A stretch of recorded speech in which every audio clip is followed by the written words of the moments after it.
The industrial floor buffer hummed with a low, vibrating drone that traveled all the way up Chloe Evans's arms, settling into her shoulders as a dull, persistent ache. It was the only sound in the cavernous lobby of Rinaldi Tower, a sprawling expanse of black marble and chrome that felt more like a mausoleum than a place of business at 2 a.m. Chloe tightened her grip on the handle, her knuckles white against the gray rubber. She wasn't just tired. Tired was a luxury she had lost months ago. This was a biological failure. A cold, sticky sweat had plastered her sage-green uniform to her lower back, despite the building's aggressive air conditioning.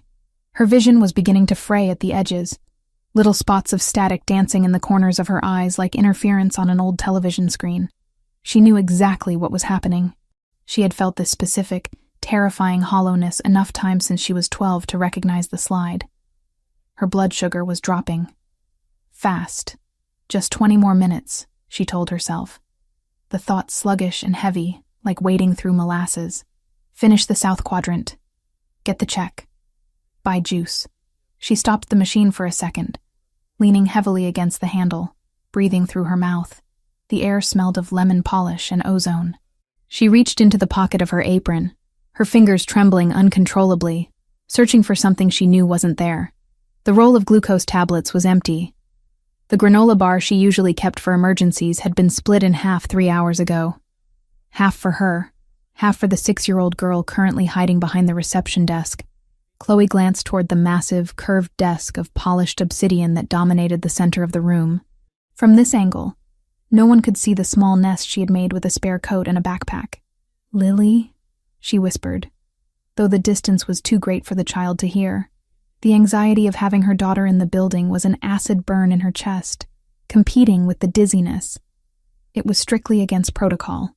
If the supervisor, Mr. Henderson, found out, Chloe wouldn't just be fired. She would be blacklisted from the agency. But the babysitter had demanded payment up front this week, and the envelope of cash Chloe had hidden in the sugar jar at their tiny apartment was gone, used to pay the back rent before the eviction notice turned into a sheriff at the door. She had no choice. She never had choices anymore. Chloe pushed the buffer forward again, but her legs felt like they were made of lead. The hunger wasn't a rumble in her stomach. It was a cellular scream. Her brain was misfiring, thoughts disjointed. She thought of Brandon. The anger flared hot and sudden, burning through the fog, but it was quickly extinguished by exhaustion. Her brother was gone. He had taken the easy way out, leaving her with the wreckage, the debts, and the terrifying shadows that now stretched over her life. Focus. Clean the floor. Don't pass out. The revolving doors at the main entrance began to turn. The sound was a rhythmic whoosh-thud that echoed sharply in the silence. Chloe froze. The security guard at the front desk, a kindly older man named Jerry, who usually turned a blind eye to Lily's presence, straightened up so fast his chair squeaked. At the center of the phalanx was Silvio Rinaldi. Chloe had never seen him this close. She had seen him from a distance, stepping out of limousines or walking swiftly to the private elevator bank, always surrounded by a wall of bodies. He was the owner of the building, the owner of the city blocks surrounding it, and, if the whispers in the break room were true, the owner of half the politicians in the state. Chloe shrank back, trying to make herself as small as the floor buffer would allow. She kept her head down, staring at the reflection of the overhead recessed lighting on the black stone. She prayed he would just walk to the elevators, but he stopped. Silvio paused in the center of the lobby, his head tilting slightly. The men around him, Marco, she remembered hearing one called, and another named Franco, stopped instantly, their eyes scanning the perimeter like programmed turrets. "The floor is wet," Silvio said. His voice was a low baritone, smooth but carrying an edge of gravel, like tires rolling over crushed stone. "Why is the cleaning crew still here?" Jerry, the night guard, stammered. Mr. Rinaldi. Short-staffed tonight, sir. She's just finishing up." Chloe felt the weight of his gaze land on her. It wasn't the lecherous look she got from the day-shift bankers, nor the dismissive glance of the executives. It was a physical pressure. She forced herself to look up, knowing that avoiding his eyes might seem suspicious. Silvio Rinaldi had eyes the color of aged whiskey, golden brown and startlingly clear. They were intelligent, cold, and currently narrowed in assessment. He wasn't looking at her uniform or her figure. He was looking at her face. He took a step toward her. "You are shaking." It wasn't a question. It was an observation of fact. "I'm fine, sir," Chloe managed to say. Her voice sounded foreign to her own ears, thin and reedy. The world tilted violently to the left. She gripped the handle of the buffer so hard her fingernails ached. "Just finishing." "You are not fine," Silvio stated, taking another step. He was close now. She could smell him. Not the cloying cologne of the men she usually encountered, but something clean and sharp. Rainwater, starched cotton, and something darker, like sandalwood and cold steel. The static in Chloe's vision expanded, eating up the periphery. The black marble floor seemed to rise up like a wave. She realized with a detached horror that she couldn't feel her feet anymore. The glucose in her brain had depleted below the critical line. The adrenaline that had kept her standing in the presence of the boss was evaporating. "Lily," she thought. "I have to tell him about Lily before I need—" She started, but her tongue felt too large for her mouth. The last thing she saw was Silvio Rinaldi's brow furrowing, the impassive mask slipping just a fraction as he realized she wasn't intimidated. She was dying. Then, the lights went out. Chloe didn't feel the impact. She simply ceased to support her own weight. Her hands slipped from the machine, and she crumpled. Silvio Rinaldi watched the woman fall. He moved before his brain had fully processed the command. His reflexes, honed by years of living in a world where hesitation meant a bullet in the chest, propelled him forward. But he was too far away to catch her before she hit the ground. She landed with a sickeningly soft thud on the polished stone. "Boss!" Marco barked, stepping in front of Silvio, his hand instinctively going to the weapon concealed under his jacket. He assumed a threat. A sniper. A poison. Something that had taken the woman down. "Stand down," Silvio ordered, his voice cracking like a whip. He ignored his security detail and knelt beside the fallen woman. He reached out, placing 2 fingers against the pulse point of her neck. It was there, but it was racing, thready, and erratic. "Get the car around," Silvio commanded without looking up. "And call Dr. Rossi. Tell him to prep the clinic." "Sir, should we call 911? Franco asked, hovering uncertainly. "No," Silvio said. "Ambulance response time in this district is 12 minutes. She doesn't have 12 minutes. He was sliding his arms under her shoulders and knees, preparing to lift her, when a sound stopped him dead. It was a small, terrified gasp. Silvio froze. The lobby was supposed to be empty. Jerry was at the desk. His men were around him. The sound had come from behind the reception island. Marco spun around, weapon half drawn. "Show yourself!" From the shadows behind the obsidian desk, a small figure emerged. Silvio felt a strange sensation in his chest, a tightening he wasn't accustomed to. He looked from the child to the woman in his arms. The connection instantaneous and undeniable. The girl didn't run away. She didn't scream for help. She ran straight toward the danger. She ran to him. Marco stepped to intercept her, his massive frame blocking her path. "Hey kid, stay back." The girl dodged Marco with a surprising agility and skidded to a halt right next to Silvio. She didn't look at the gun under Marco's arm. She didn't look at the imposing height of the men. She looked only at her mother. Then, she reached out a tiny, trembling hand and tugged on the fabric of Silvio's pants, right at the knee. "Sir," she whispered, her voice trembling but clear in the echo chamber of the lobby. "Sir, my mom's not waking up." The words hung in the air, heavy and devastating. Silvio looked down at the child. He saw the raw fear in her face, but beneath it, a steely pragmatism that no child should possess. She wasn't crying hysterically. She was asking for a solution. He felt the blood drain from his own face. For a man who had ordered hits, negotiated wars between crime families, and stood unmoved at funerals, this small, broken plea struck him with the force of a physical blow. "Bring me to her," he said. It wasn't a question to the child, but a command to the universe. He turned his attention back to the woman, Chloe. He saw it now, slipping out from under the cuff of her sleeve as he shifted her weight. A silver medical bracelet. He twisted her wrist gently to read the engraving. Type 1. Diabetes. Insulin dependent. Hypoglycemic shock, Silvio muttered. He knew the signs. His uncle had died of it because he was too proud to carry candy. He looked back at the girl. "What is your name?" he asked, his voice softening, shedding the gravel he reserved for his soldiers. "Lily," she squeaked. "Lily," Silvio said, maintaining intense eye contact. "Your mother is sick. Her sugar is low. Do you have food? Juice?" Lily shook her head frantically, tears finally spilling over. "We ate the bread. She gave it to me. She said she wasn't hungry." The admission landed like a stone. "She gave it to me." Silvio's jaw tightened until his teeth ached. He stood up, lifting Chloe effortlessly into his arms.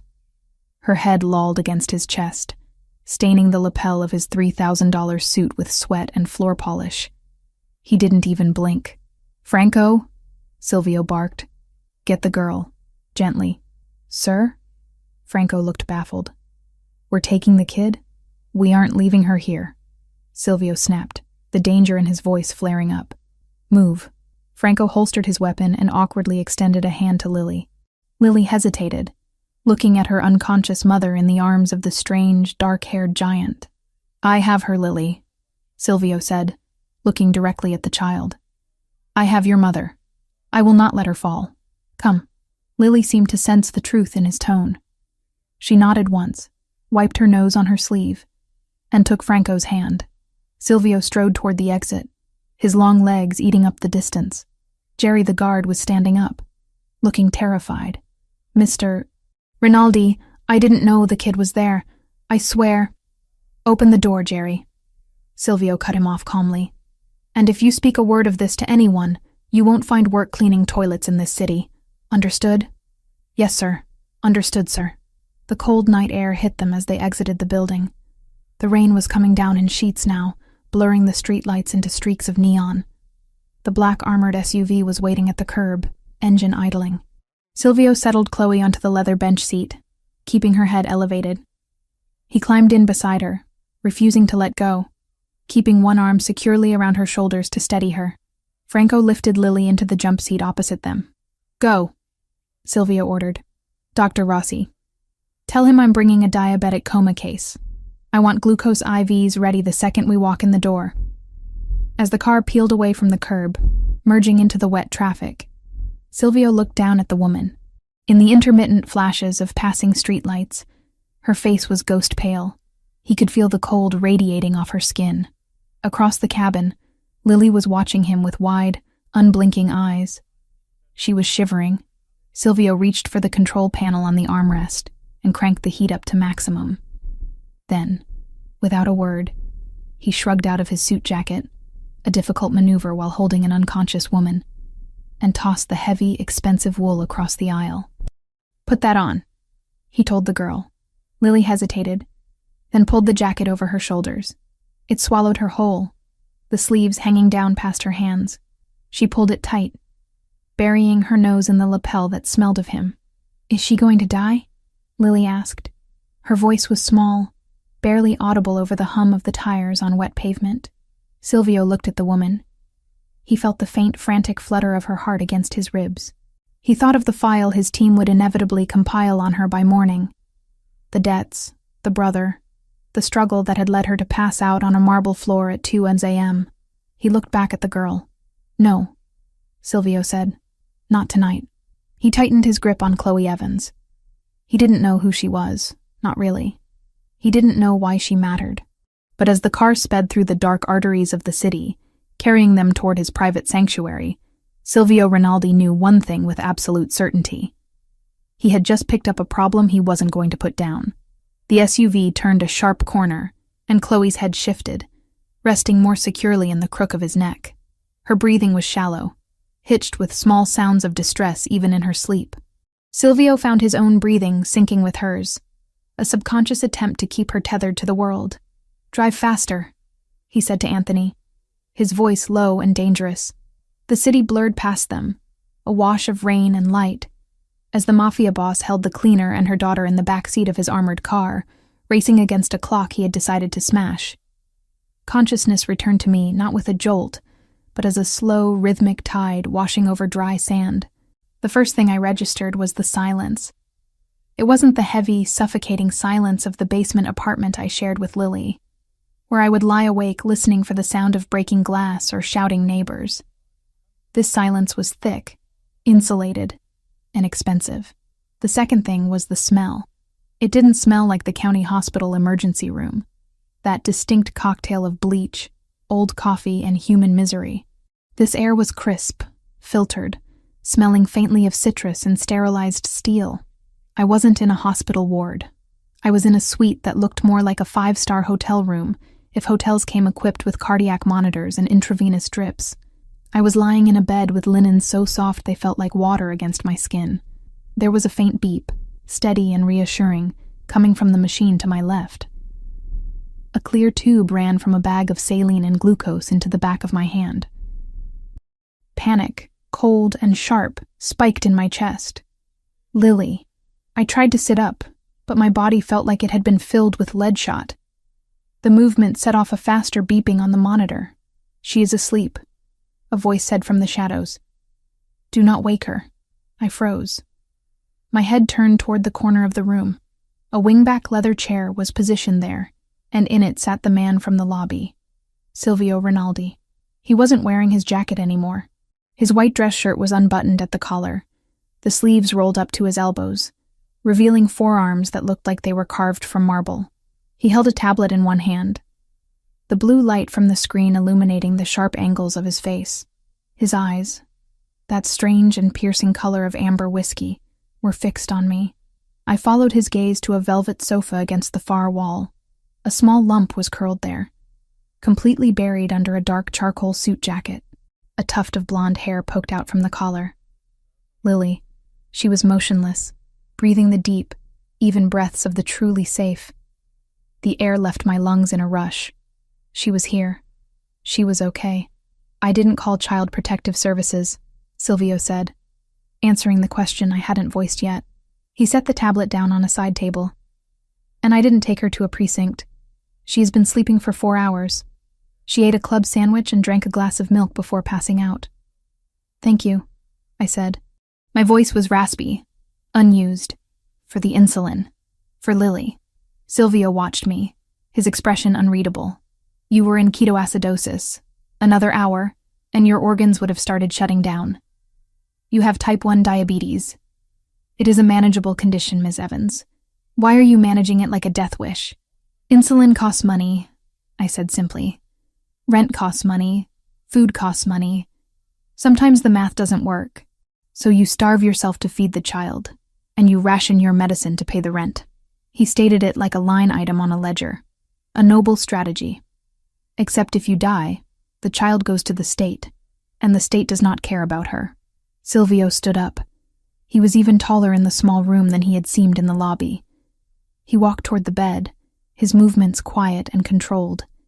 He stopped a few feet away, crossing his arms over his chest. You think I brought you here to collect a medical bill? He asked. I think nothing in this world is free, Mr. Rinaldi, I replied. Especially not from men like you. I prefer to know my debt up front. A flicker of something crossed his face.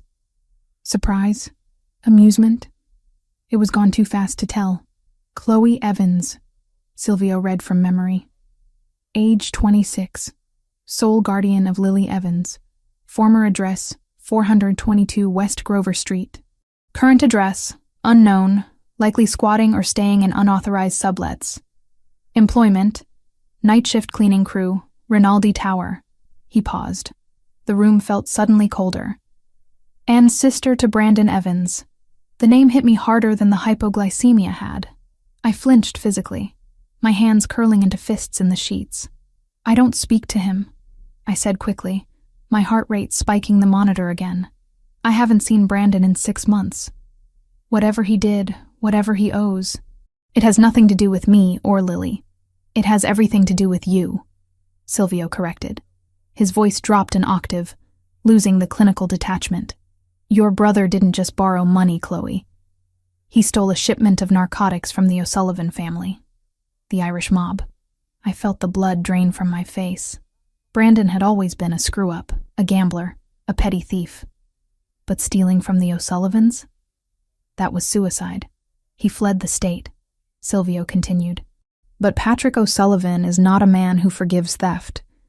When he couldn't find Brandon, he started looking for leverage. He started looking for you. That's why we moved, I whispered. I knew people were asking about him. I didn't know it was them. They know you work in my building, Silvio said. My security team intercepted a scout 2 nights ago. They were waiting for you to leave your shift. They weren't planning to ask you nicely where your brother is. They were planning to take you and the girl to make Brandon come out of hiding.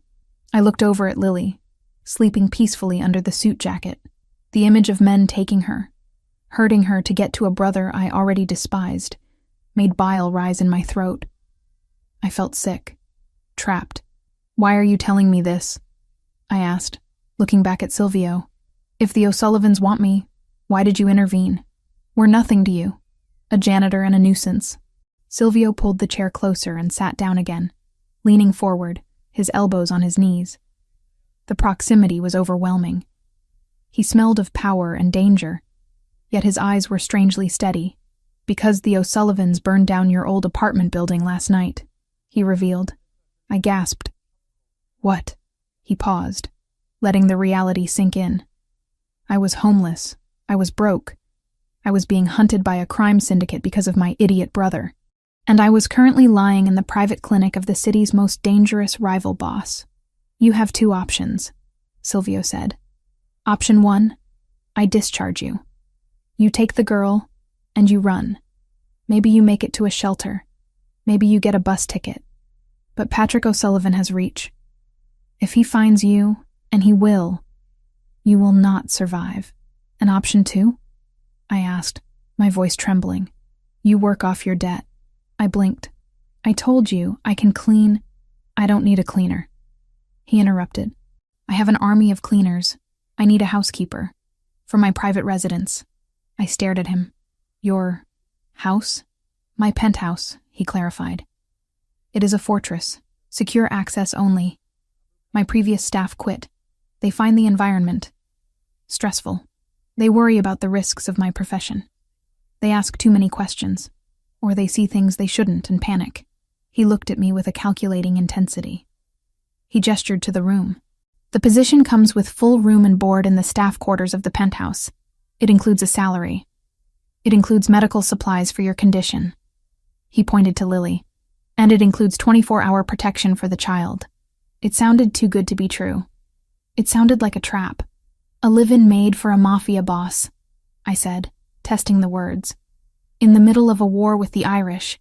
I am not asking you to fight the war, Silvio said calmly. I am asking you to iron my shirts and ensure there is food in the refrigerator. And in exchange, I ensure no one touches a hair on your daughter's head. I looked at Lily again.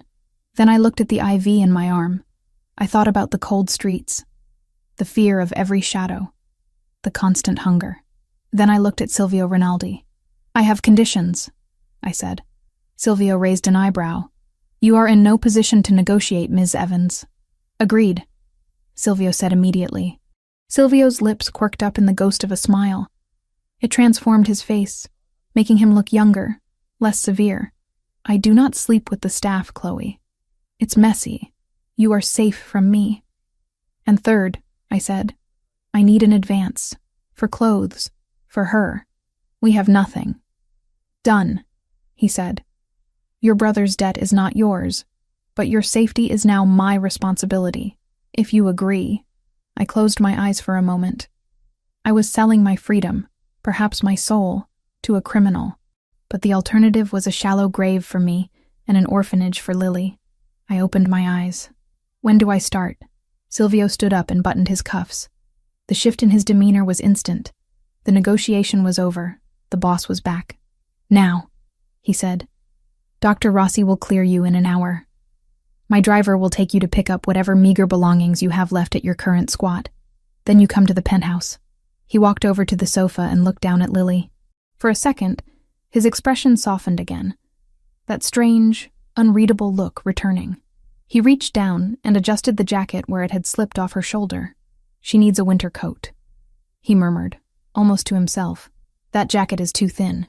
He turned back to me at the door. "Welcome to the family, Chloe. Try not to die on my floor again. It ruins the marble."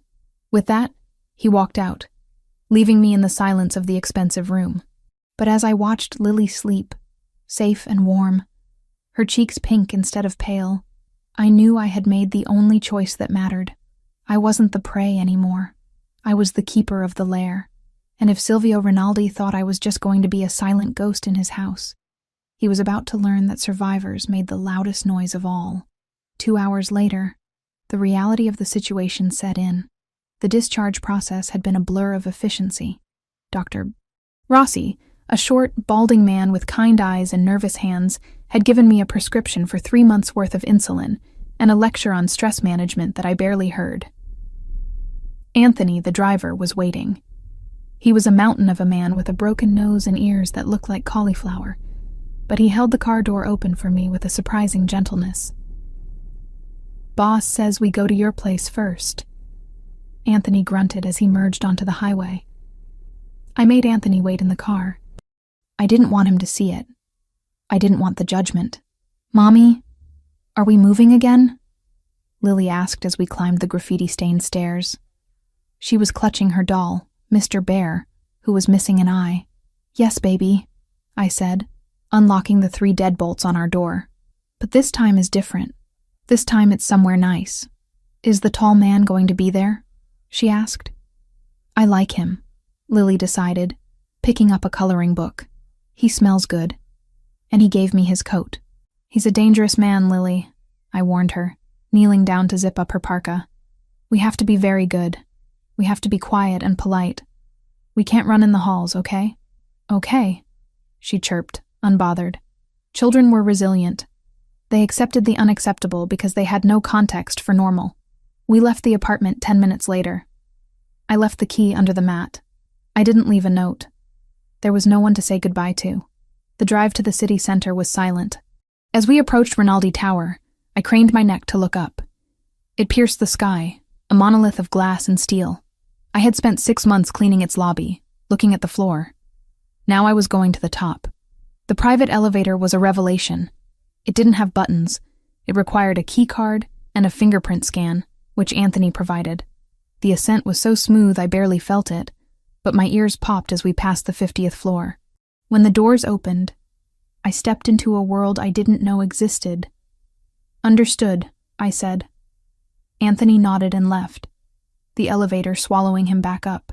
I stood there with a garbage bag of clothes in one hand and Lily's hand in the other. "Wow," Lily breathed. She dropped my hand and ran toward the window. "Mommy, look, the cars look like ants." "Lily, be careful," I hissed, rushing after her. "Let her look," a voice said. I spun around. Silvio was standing on the balcony above the living area, leaning against the glass railing. He had changed into a black sweater and jeans, looking less like a CEO and more like something darker, more casual, but equally lethal. "The glass is bulletproof," he said, descending the floating staircase. "And shatter-resistant. She cannot break it." He reached the bottom of the stairs and walked toward us. The sheer size of the space made him seem even more imposing. He stopped a few feet away, his gaze sweeping over my garbage bag luggage. He didn't sneer, but his jaw tightened. "I will have a stylist come tomorrow," he said, "to get you appropriate uniforms and clothes for the child." "I have clothes," I said defensively.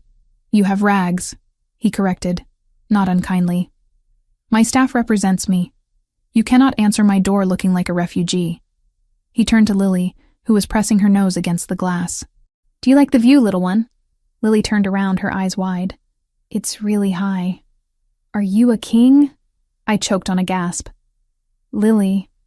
Silvio laughed. It was a low, rusty sound, like he hadn't used it in a long time. "No, I am not a king, I am a landlord. It is much less romantic." He looked at me. "Your quarters are prepared. The kitchen is fully stocked. I eat dinner at 8 p.m. I prefer Italian cuisine. Simple. No heavy creams. Can you cook?" "I can cook," I said. "My grandmother was Italian." "Good. Then prove it. He checked his watch, a piece of metal and gears that probably cost more than my entire life's earnings. You have 2 hours. Impress me. He turned and walked toward a heavy oak door at the end of the hall, his study. Before he entered, he paused. And Chloe? Yes? Lock the front door. The code is 9247. Do not open it for anyone who does not have a key card. If the alarm sounds, go to the panic room in the pantry. Anthony will show you later. Is someone coming? I asked, the fear creeping back in. Silvio looked at me, his face shadowed. Someone is always coming, Chloe. That is why you are here. He closed the door. The lock clicked with a heavy final sound. I stood alone in the middle of the $1 million living room. I looked at Lily, who was now spinning in circles on the polished floor, delighted by the space. I looked at the dark city below. I wasn't safe. I knew that. I had just traded a wolf for a dragon, but as I walked toward the kitchen, dragging my bag of belongings, I felt a strange sense of resolve. I had a job. I had insulin. I had a locked door. Tears pricked my eyes, hot and sudden. I blinked them away furiously. I didn't have time to cry. I had to cook. I rolled up the sleeves of my worn flannel shirt. I washed my hands. I took out a knife and a cutting board. Silvio Rinaldi wanted a meal? I would give him the best damn meal he had ever eaten. I would make myself indispensable. I would make this fortress so comfortable, so efficient, that he would never be able to let us go. The scent of rosemary and roasting garlic had finally managed to conquer the sterile, chemical smell of lemon furniture polish that used to permeate the penthouse. It had been 3 weeks since I walked into Silvio Rinaldi's fortress, dragging a garbage bag of clothes and a terrified 6-year-old. 3 weeks of sleeping in a bed that didn't smell like mildew.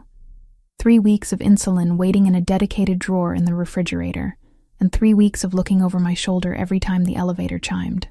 Mommy, look at this one. I turned to see Lily sitting at the kitchen island, her legs swinging back and forth, nowhere near touching the floor. She was drawing on the back of some high-grade printer paper Marco had given her. It's a dragon, she explained, pointing to a green blob with wings. He lives on the roof. He eats the bad guys. I forced a smile, drying my hands on a towel. That's a very scary dragon, Lil. Make sure he stays on the paper, okay? He's not scary, she corrected me, her tone matter of fact. He just protects the castle. The digital clock on the oven read 6:45 p.m. Silvio was early. Usually the master of the house didn't return until well past 8, sometimes 9. I would leave a plate covered in the warming drawer and retreat to my quarters. But lately, the elevator had been chiming earlier and earlier. I smoothed the front of my tunic and checked the roast in the oven. It was a braised beef with carrots and potatoes. Simple, hearty, and exactly what he had asked for. No foams, no tiny portions, just food. Marco followed him in, looking equally grim, whispering something into his earpiece before taking up his position by the door. Good evening, Mr. Rinaldi, I said, keeping my voice neutral. Silvio stopped in the middle of the living room, taking a deep breath. His whiskey-colored eyes found me instantly. They weren't angry, just heavy. It smells like a home in here, he said, his voice rough. I keep expecting it to smell like bleach. Bleach gives me a headache, I replied, moving to set the table. Dinner will be ready in 10 minutes. Do you want a drink? Water, he said, walking toward the kitchen island. He stopped next to Lily, who froze for a second before beaming up at him. Hi, Mr. Silvio, she chirped. Hello, Piccolina, he replied. He looked at her drawing. Is that me? Lily giggled.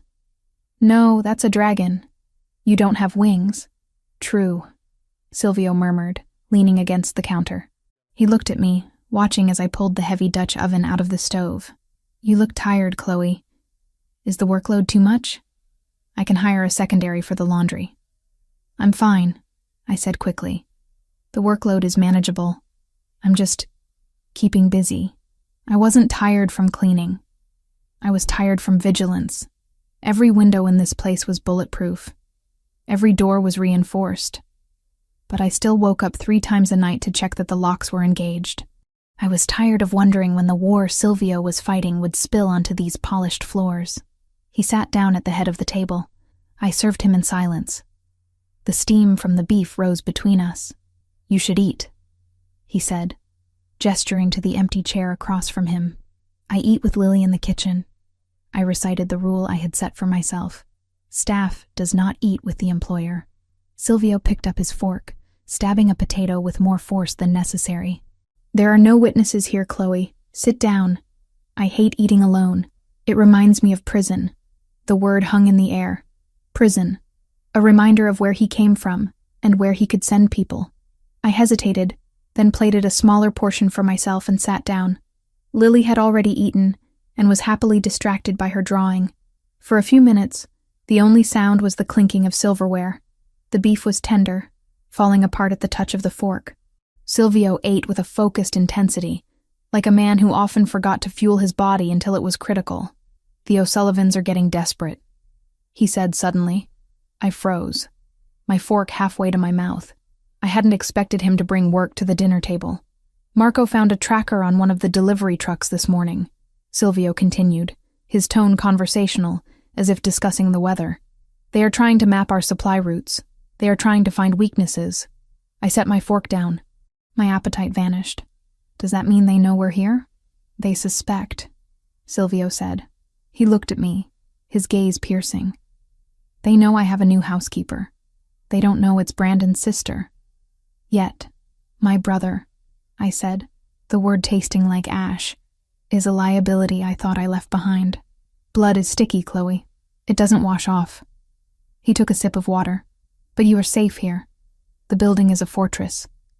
"Fortresses can be breached," I pointed out, "especially if there's a Trojan horse."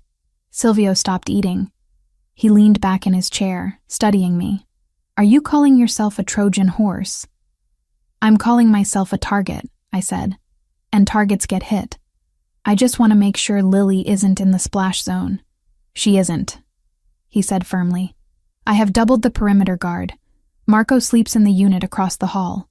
No one gets in without my permission." He stood up, signaling the end of the conversation. "The food was excellent. Thank you." He walked toward his study, the tension radiating off his shoulders in waves. I watched him go, feeling a mix of gratitude and terror. He was protecting us, yes, but he was also the reason we needed protection. Later that night, after I had tucked Lily into bed and read her 3 chapters of a story about a brave mouse, I went out to the living room to collect the water glasses. The penthouse was dim, lit only by the city lights below and the soft glow of the hallway sconces. I heard low voices near the elevator vestibule. Security feed loops were tampered with on the service level. Marco's voice was a low rumble. Just for 30 seconds, but it was enough for someone to slip a package in. "Did we find it?" Silvio's voice was colder than ice. "Yes. It was a dead rat wrapped in an Irish flag, left in the mailroom sort facility. It's a warning, boss. They are getting close to the building's internal systems." "Find the leak," Silvio ordered. "Someone on the inside took a bribe. Find them, and make an example of them. I don't care if it's the head of security or the janitor. No one sells access to my home." "Understood." "And the girl?" Marco asked. If they breach the lobby, the lockdown protocol engages. The elevators seal, the stairwells magnetize. They would have to blow the building up to get to this floor. And if they do blow the building up?" Marco asked grimly. There was a silence. "Then we die," Silvio said. "But they die with us." I backed away silently, my heart hammering against my ribs. A dead rat. Tampered cameras. The war wasn't just out there, it was clawing at the doors. I didn't go to my room. I went to the kitchen, grabbed a glass of water, and then walked straight to where Marco was standing guard by the front door after Silvio had retreated to his study. Marco looked at me surprised. He was a giant of a man, with a face that looked like it had been chiseled out of granite and then dropped a few times. He usually ignored me. "Ms. Evans," he nodded. "You should be asleep. I need you to teach me," I said. Marco blinked. "Teach you what? How to polish silver? I think you have that covered." "I need you to teach me the lockdown codes," I said, keeping my voice steady despite the trembling in my hands. I need to know how to seal the panic room. I need to know how to override the elevator if the system is hacked. And I need to know where the backup generator panel is. Marco's expression shifted from dismissal to suspicion. He crossed his massive arms. Those are security protocols, Miss Evans. Only Mr. Rinaldi and the senior guard staff have that clearance. Why are you asking? You're a housekeeper. Marco scoffed. Your job is to keep the dust off the furniture. Marco's eyes narrowed. You were listening. I have ears, I said. Are you going to teach me? Or do I have to figure it out by trial and error when the Irish kick down the door? He's not going to teach you. The voice came from behind me. I spun around. Silvio was standing in the doorway of his study, holding a tumbler of amber liquid. He had heard everything. I straightened my spine. I didn't apologize. I didn't look down. Then you teach me. Silvio studied me for a long, agonizing moment. He took a slow sip of his drink, his eyes scanning my face for any sign of deception. He was looking for the traitor, the leak. But all he found was a desperate mother. Marco, Silvio said quietly, go to the security station. Run a diagnostic on the perimeter sensors. Boss, you want me to leave you alone with her?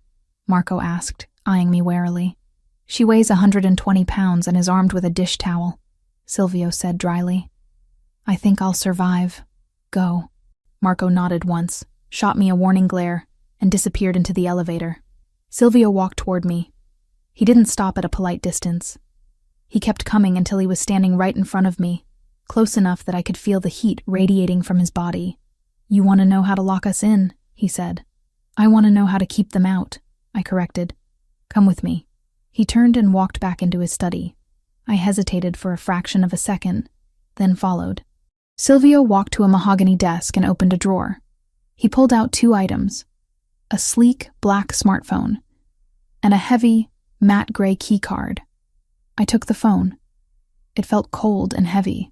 This card, he continued, holding up the gray plastic, is a level 2 clearance key. It will open the panic room in the pantry. It will also lock down the residential elevator manually. If you swipe this across the reader inside the car, the elevator freezes between floors. No one gets up. No one gets down. I took the card. Thank you. I'm not done, he said. He reached into the drawer again. This time, when his hand came out, it was holding a gun. It was a compact semi-automatic, black and deadly looking. My breath hitched in my throat. I had never touched a gun in my life. I hated them. They were the reason the neighborhood I grew up in was a cemetery. Silvio ejected the magazine with a fluid motion, checked the chamber to ensure it was empty, and then placed it on the desk between us. Pick it up, he ordered. I stared at the weapon. I don't like guns. The men coming for your brother don't care what you like, Silvio said, his voice hard. They will have guns, big ones. And if Marco is down, and I am down, and they are coming through that door for Lily, are you going to throw a vase at them? The image was visceral. Lily, cornered. Me, helpless. I reached out and picked up the gun. It was heavier than it looked. Cold steel. It felt alien in my hand. Your grip is wrong, Silvio said. His skin was warm, his fingers calloused and rough. He adjusted my grip, forcing my thumbs into the correct position, molding my hands around the weapon. Relax your shoulders, he instructed. If you are tense, you will miss, and you cannot afford to miss. I exhaled, trying to drop my shoulders. He kept his hands over mine, guiding the barrel of the gun to point at a bust of Caesar on the bookshelf. You don't aim for the leg, Silvio said softly. You don't aim for the hand to shoot the knife away. That happens in movies. In real life, under stress, you aim for center mass, the chest, the biggest target. I can't kill someone, I whispered. You are a mother, Silvio said, his voice vibrating against my spine. You will be surprised what you can do. If a wolf has your child in its teeth, you don't negotiate. You tear its throat out. He removed his hand slowly, leaving my skin tingling where he had touched me. The absence of his warmth was sudden and jarring. Keep the gun, he said, stepping back. It's loaded with hollow points now that I've put the magazine back in. There is no safety lever on this model. The safety is your finger. Do not put your finger on the trigger unless you intend to fire. I looked at him, holding the weapon that could end a life. I felt sick, but I also felt something else. Empowered. Where do I keep it? I asked. In the panic room, he said. On the top shelf, where Lily cannot reach. If you are in there, it means the worst has happened. And if the door starts to open, and it isn't me or Marco, I aim for center mass. I finished for him. Silvio nodded. His eyes held a flicker of respect that hadn't been there before. He wasn't looking at me like a servant anymore. He was looking at me like a soldier he had just conscripted. Go to bed, Chloe, he said, and lock your door. I turned to leave, clutching the phone, the key card, and the gun. Silvio? I said, pausing at the door. It was the first time I had used his first name without the Mr. prefix. He looked up from the desk. Thank you for not treating me like a victim. You aren't a victim, he said, turning back to his screens. Victims wait to be saved. You just asked for the keys to the castle. I walked back to my quarters, my legs feeling steadier than they had in weeks. I went into the small pantry inside our suite, climbed on a step stool, and placed the gun on the highest shelf, hidden behind a box of cereal. I went into Lily's room. She was asleep, clutching her dragon drawing. I kissed her forehead, then sat on the edge of her bed for a long time, stroking her hair. I touched the encrypted phone in my pocket. I traced the edge of the key card, but as I closed my eyes, the image that lingered wasn't the gun or the threat. It was the way he had looked at Lily's drawing, the way he had eaten my roast beef like a starving man. He was a monster to the world, a killer, a criminal. And that, I realized with a jolt of true fear, was far more dangerous than any gun he could have given me, because a gun could only kill my body. A man like that could destroy everything else. She needs vitamin D, Chloe, Silvio said, standing by the kitchen island. He was dressed in a way that was disorienting. Dark denim jeans and a navy polo shirt that fit him like a second skin. It was the most casual I had ever seen him. Yet he still looked like he owned the oxygen in the room. She has been inside for 3 weeks. She is starting to look like a ghost. I looked at Lily, who was currently building a fortress out of Tupperware containers on the living room rug. Her skin was indeed pale, bordering on translucent. It's not safe, I argued, though my resolve was weakening. I wiped down a counter that was already gleaming. You said the O'Sullivans are escalating. You said they left a rat in the mailroom. I have 5 men on the perimeter, he said quietly. Franco and Marco will be with us. I will be with us. Do you trust me to keep her safe? It was a loaded question. Did I trust the head of a crime family to protect my child? Logically, it was insane. But emotionally, looking at the way he had watched over us for the last month, the answer was terrifyingly simple. I trust you, I admitted. It's the rest of the world I'm worried about. Go get dressed, he ordered gently. Wear something that isn't a uniform. We are not going as staff and employer. We are going as a group. I went to my room and stared at the closet. The stylist Silvio had hired had filled it with clothes I was terrified to touch. Silks, cashmeres, linens. I bypassed the navy blues and the blacks, reaching for a dress made of sage green cotton. It was simple, buttoning up the front with a modest neckline and a skirt that allowed for movement. It felt like something the old Chloe would have worn before the debts and the fear. I checked my blood sugar on the new continuous monitor Silvio had purchased. 110 megahertz DL. Stable. I grabbed the encrypted phone and slipped it into the deep pocket of the dress. I hesitated by the pantry door where the gun was hidden, a fleeting urge to grab it pulsing through me. But I couldn't take a weapon into a private park. I had to rely on the men in suits. When I walked back out, Lily was already bouncing by the door, wearing a floral sundress and the new white sneakers Anthony had bought her.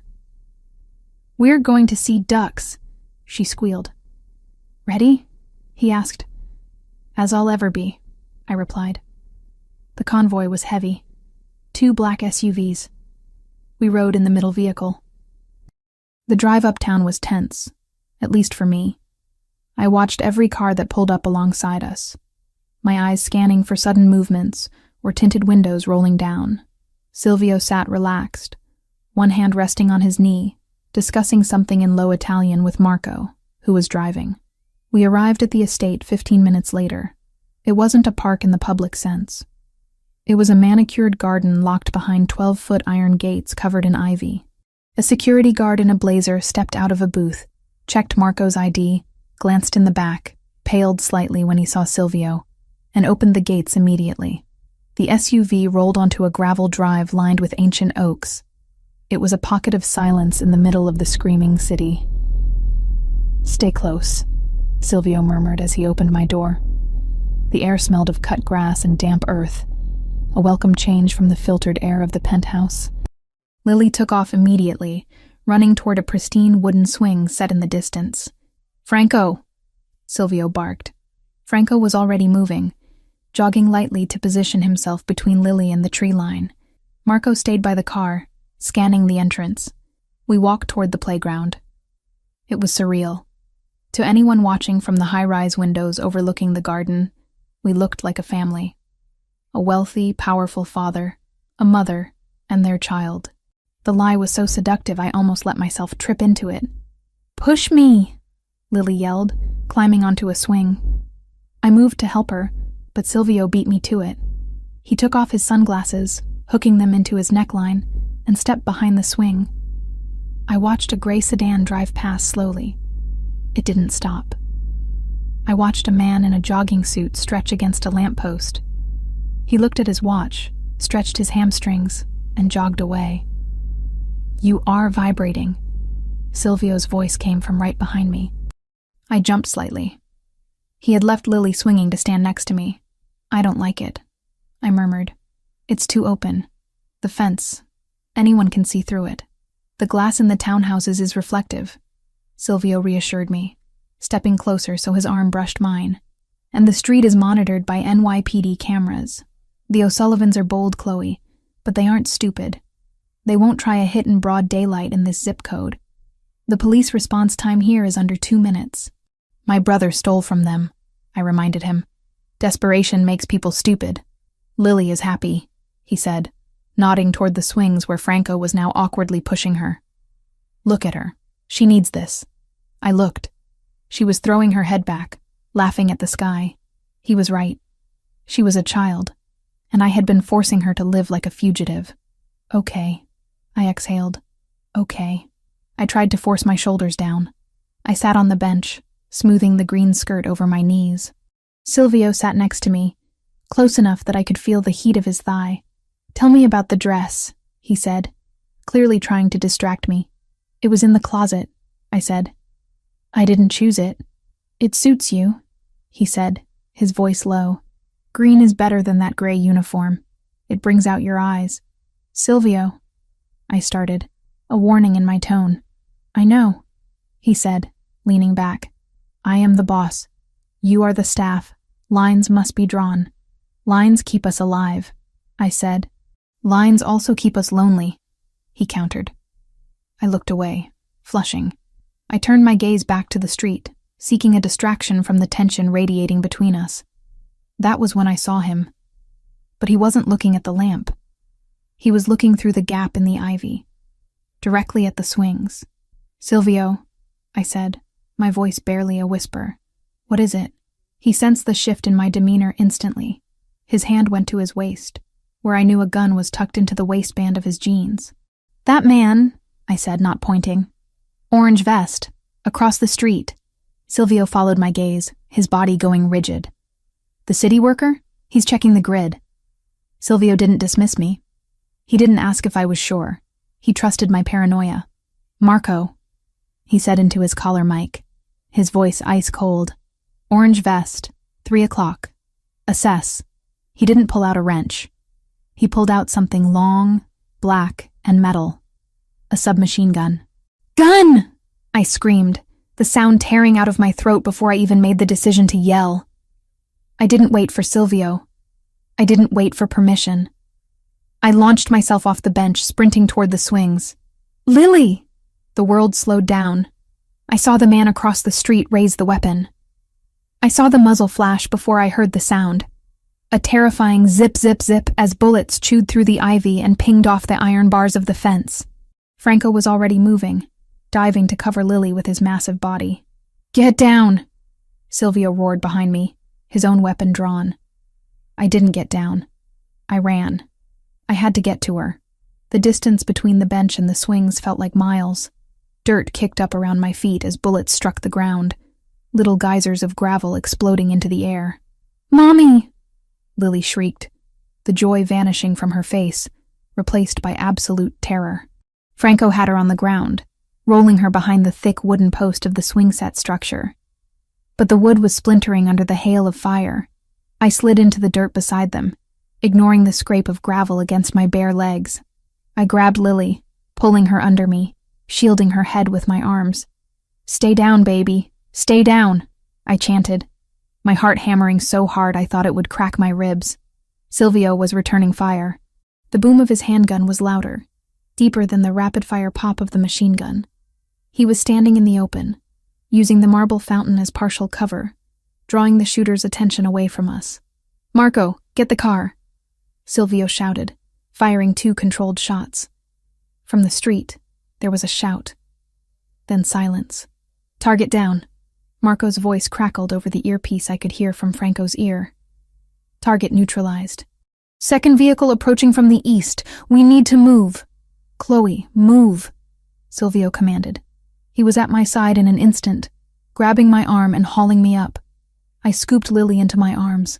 She was dead weight, sobbing into my neck. Adrenaline gave me strength I didn't know I possessed. We ran for the SUV. The gravel crunched under our feet. Another burst of gunfire erupted from the street, the second car Marco had warned about. A window in the townhouse next to us shattered. "Inside! Go!" Silvio shoved me toward the open door of the armored car. I threw myself into the back seat, clutching Lily. Silvio dove in right behind me, landing half on top of me as Marco slammed the accelerator. The heavy door was still swinging shut as the car peeled out, gravel spraying like buckshot. "Is she hit?" Silvio demanded, scrambling off me and pulling Lily from my arms to inspect her. His hands were shaking. I had never seen his hands shake. "I'm okay," Lily sobbed, clinging to his shirt. "I want to go home. Check her properly," Silvio snapped at me, his eyes wild. "Check for blood." I ran my hands over Lily's body, checking every inch. No blood, no tears in her dress, just dirt on her knees and terror in her eyes. "She's clear," I said, my voice trembling. "She's not hit." Silvio slumped back against the leather seat, running a hand over his face. He let out a string of Italian curses that were so violent they seemed to darken the air in the car. "Marco," he said, his voice deadly quiet, "get us back to the tower. Then I want the head of the perimeter team on a platter. How did a shooter get that close?" "He was dressed as City Works boss," Marco said from the front, his knuckles white on the steering wheel. "He had a permit on the dashboard. It was a good cover." "It was a lazy cover," Silvio roared, slamming his fist against the leather armrest. "If Chloe hadn't seen him—" He didn't finish the sentence. The implication hung heavy in the air. If I hadn't noticed the boots, if I hadn't noticed the clipboard, Lily would be dead. We spent the rest of the drive in silence. Lily eventually cried herself into a hiccuping stupor against my chest. I stared out the window, watching the city blur by. The adrenaline was fading, leaving behind a cold, nauseating wash of reality. They had found us. The O'Sullivans weren't just looking, they were hunting, and they didn't care about collateral damage. When the car finally pulled into the underground loading dock of Rinaldi Tower, the gates crashing down behind us, the tension didn't break. It solidified. Silvio didn't wait for Anthony to open the door. He kicked it open and stormed out. He didn't offer to carry Lily. He didn't look at me. He walked straight to the elevator, his body radiating a fury so intense it felt like heat. I followed, carrying Lily, who was now half asleep from emotional exhaustion. Marco flanked us, his weapon drawn, scanning the empty garage as if threats could materialize from the concrete. The elevator ride up to the penthouse was suffocating. Silvio stood with his back to us, staring at the steel doors. His fists were clenched at his sides. When the doors opened into the penthouse, he didn't stop. He walked straight to the liquor cabinet, poured a glass of whiskey, and downed it in one swallow. Then he threw the glass into the fireplace. The shatter was loud, sharp, and final. Lily flinched in my arms. "Go to your room," Silvio said. He didn't turn around. His voice was unrecognizable, flat, hollow. "Take the girl. Lock the door." "Lily," I whispered, setting her down. "Go to your room, sweetie. Get Mr. Bear. Mommy will be there in 1 minute." "Is the bad man here?" she whispered. "No," I said firmly. "We are safe. Go." She ran to her room. I waited until I heard her door click shut. Then I walked toward Silvio. "You're bleeding," I said. He looked down at his arm. There was a tear in his polo shirt, a graze from a bullet, or maybe a splinter of wood from the swing set. A line of crimson was running down his bicep. "It's nothing," he spat. "Go away, Chloe. You saved her," I said, ignoring his dismissal. I walked to the first aid kit I kept in the kitchen drawer and brought it over. "I endangered her." He spun around, his eyes blazing. "I took her out there. I insisted on the park. I walked her into a firing squad." "You tried to give her a childhood," I argued, opening an alcohol wipe. "Hold still." I dabbed the wound. He didn't flinch at the sting. "They were waiting," he said, his voice dropping to a whisper. "They knew we would go to a park eventually. They had scouts at every green space in a 10-mile radius. It was a statistical probability." He looked at me then. Really looked at me. His eyes were haunted. "If you hadn't seen him—" "But I did," I said firmly. I placed a bandage over the cut. "I did see him. Because I know what to look for. Because I'm not just a guest in your house, Silvio. I'm a survivor. And survivors notice the wolves. You are not a guest," he said fiercely. "Not anymore. Today, you acted like a soldier." "I acted like a mother," I corrected him. "Same thing," he murmured. His thumb traced the line of my jaw. My heart was pounding. Not from fear of bullets, but from the raw, magnetic pull of him. This was the moment. The trauma bond, the adrenaline, the shared survival. It was all crashing together. "I won't go," I said. "Why?" He sounded angry, almost pleading. "You saw what happened today. Next time Marco might be too slow. Next time the glass might not be bulletproof. Why would you stay?" Silvio let out a groan that sounded like he was in pain. He dropped his hand from my face and stepped back, putting distance between us as if I burned him. "You think having me is a benefit?" He laughed, a bitter, dark sound. "I am the reason bullets were flying at your daughter's head, Chloe. I am not the hero of this story. I am the villain who got caught in the crossfire. You're not the villain to her," I said softly. "You stood in front of her. You didn't run. You stood." He turned away, walking back to the window to look out at the city that was trying to kill us. "The O'Sullivans have made a mistake," he said, his voice changing. The vulnerability vanished, replaced by a cold, hard steel. "They touched my family. They fired on a child under my protection." He placed his hand on the glass. "I'm going to burn their world down for this." I watched him, seeing the transformation. The man who pushed the swing was gone. The dawn was back, and for the first time, I didn't fear him. I felt a savage satisfaction. Let him burn it down. Let him destroy anyone who threatened Lily. "Silvio," I said. He didn't turn. "They know I'm your weakness now," I said, repeating the words I had thought in the car. "They saw you cover us. They saw your panic." He turned then. His face was composed, his eyes dry and hard. "No," he said. "They made a calculation error. They think you are my weakness. They do not understand that you are my priority." He walked back to me, stopping a foot away. "A weakness is something you exploit. A priority is something you die for. There is a difference." He reached out and took my hand. His grip was firm, grounding. "Go to Lily," he said. "I have work to do. I need to make some calls. The streets are going to be loud tonight." I nodded. I squeezed his hand once, then let go. I walked down the hall to Lily's room. She was curled up on her bed with Mr. Bear, staring at the ceiling. "Mommy?" she asked as I lay down beside her. Are we going to the park again? No, baby, I said, pulling her close, smelling the playground dust and sweat in her hair. We're going to stay inside for a while. That's okay, she whispered. I like the dragon better anyway. I closed my eyes, listening to the muffled sound of Silvio's voice in the other room, barking orders into the phone. The dragon was awake, and he was breathing fire. I should have been terrified. I should have been packing my bags, but as sleep finally dragged me under, I felt safer than I had in my entire life, because the monster was on our side, and he had just declared war for us. I stood before the full-length mirror in the master bedroom, my hands trembling slightly as I smoothed the material over my hips. The back was entirely open, plunging dangerously low, exposing skin that had rarely seen the sun until the park visit 2 days ago. Stop fidgeting, a voice commanded from the doorway. You look like you are waiting for the executioner. I feel like I'm wearing a costume, I admitted, turning to face him. This isn't me, Silvio. I'm the woman who cleans the stains out of the carpet, not the one who spills the wine. He stopped in front of me, holding a long velvet box. He didn't ask if I wanted it. He didn't ask if I liked it. He snapped the lid open. Turn around, he murmured. It's heavy, I whispered.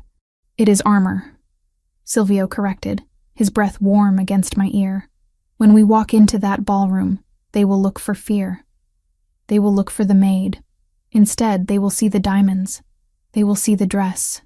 And they will see my hand on your waist. They will know that to touch you is to declare war on God himself. And Lily?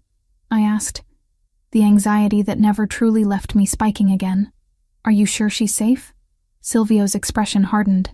Mrs. Rossi is with her in the media room. She is knitting a sweater and watching cartoons. There are 2 armed guards inside the suite, and 2 more in the elevator lobby. The panic room is prepped. The building is sealed. Lily is safer here than the president is in the White House. Okay, I exhaled, touching the diamonds. Okay, let's do this. We left the penthouse not as a family going for a stroll, but as a king and his consort entering a battlefield. The elevator ride down to the garage was silent, the air thick with anticipation. The drive to the Plaza Hotel was a blur of city lights and tension. Marco drove the lead car. We were in the second, with Franco behind the wheel. Silvio didn't speak. He spent the ride checking his phone, his thumb scrolling through messages with lethal speed. I watched him, noting the tension in his jaw, the way his other hand rested on his thigh, inches from mine. Patrick O'Sullivan will be there, he said suddenly as the hotel came into view. I assumed as much, I said, keeping my voice steady. It's the annual charity gala, the neutral ground. He won't get a reaction, I promised, channeling every ounce of the cold pragmatism that had kept me alive on the streets. I dealt with debt collectors and eviction notices for 5 years, Silvio. I know how to look a shark in the eye and not blink. Silvio looked at me then, a flicker of dark pride in his whiskey-colored eyes. He reached out and took my hand, interlacing our fingers. His grip was tight, possessive. Good, because once we step out of this car, I am not letting you go. Silvio stepped out first, buttoning his jacket. He turned and offered me his hand. As I slid out of the car, the flashbulbs went wild. They didn't know who I was. Chloe Evans, the cleaner. They only saw the woman on Silvio Rinaldi's arm. Breathe, Silvio murmured, his hand settling on the small of my back, his thumb rubbing circles against the bare skin exposed by the dress. You own the space. Don't ask for permission to exist. We moved through the crowd. Silvio nodded to men I recognized from the newspapers, a senator, a real estate mogul. He introduced me simply as Chloe, offering no surname, no explanation. It drove them mad. I could see the questions burning in the eyes of the wives and mistresses. Who is she? Where did he find her? Silvio! A voice boomed. I didn't think you'd make it after the unpleasantness at the park. A heavy-set man with a cigar in his pocket blocked our path. He had a smile that showed too many teeth. Don Carlo, Silvio replied smoothly, his grip on my waist tightening imperceptibly.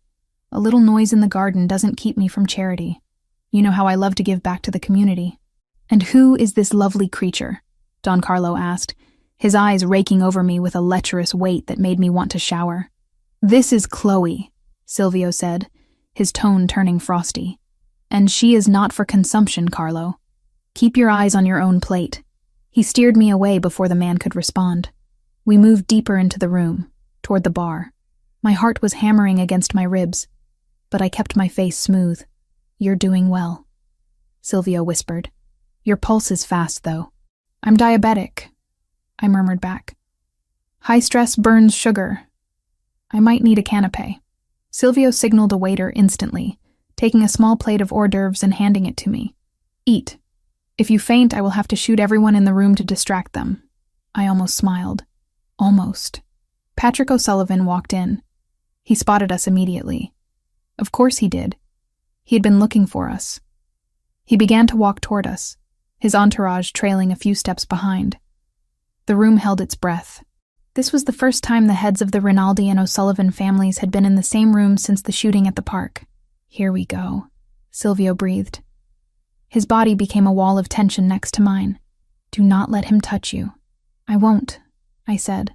Patrick stopped 3 feet away. He held a glass of champagne, looking relaxed, as if he hadn't ordered a hit squad to open fire on a playground 48 hours ago. "Silvio," Patrick said, his voice carrying a lilting Irish brogue that sounded deceptively friendly. "You're looking well, for a man under siege." "Patrick," Silvio replied, his voice flat. "I see you decided to wear white. Brave choice.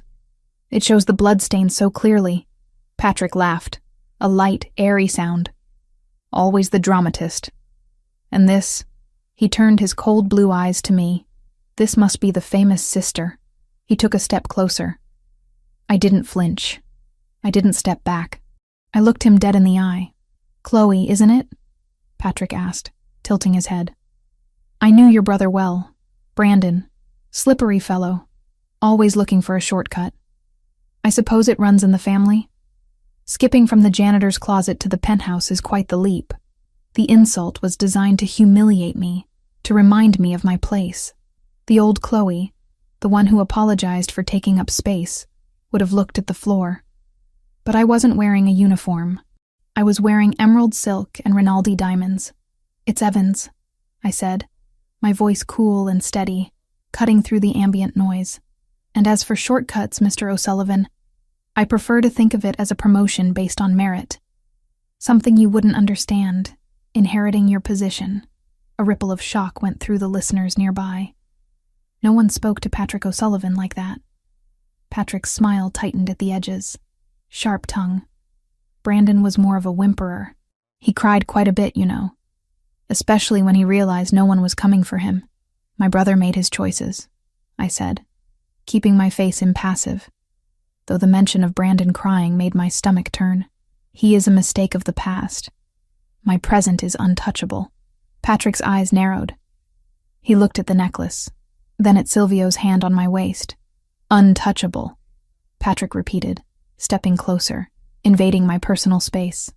"That's a bold word, lass. In this city, everything breaks eventually.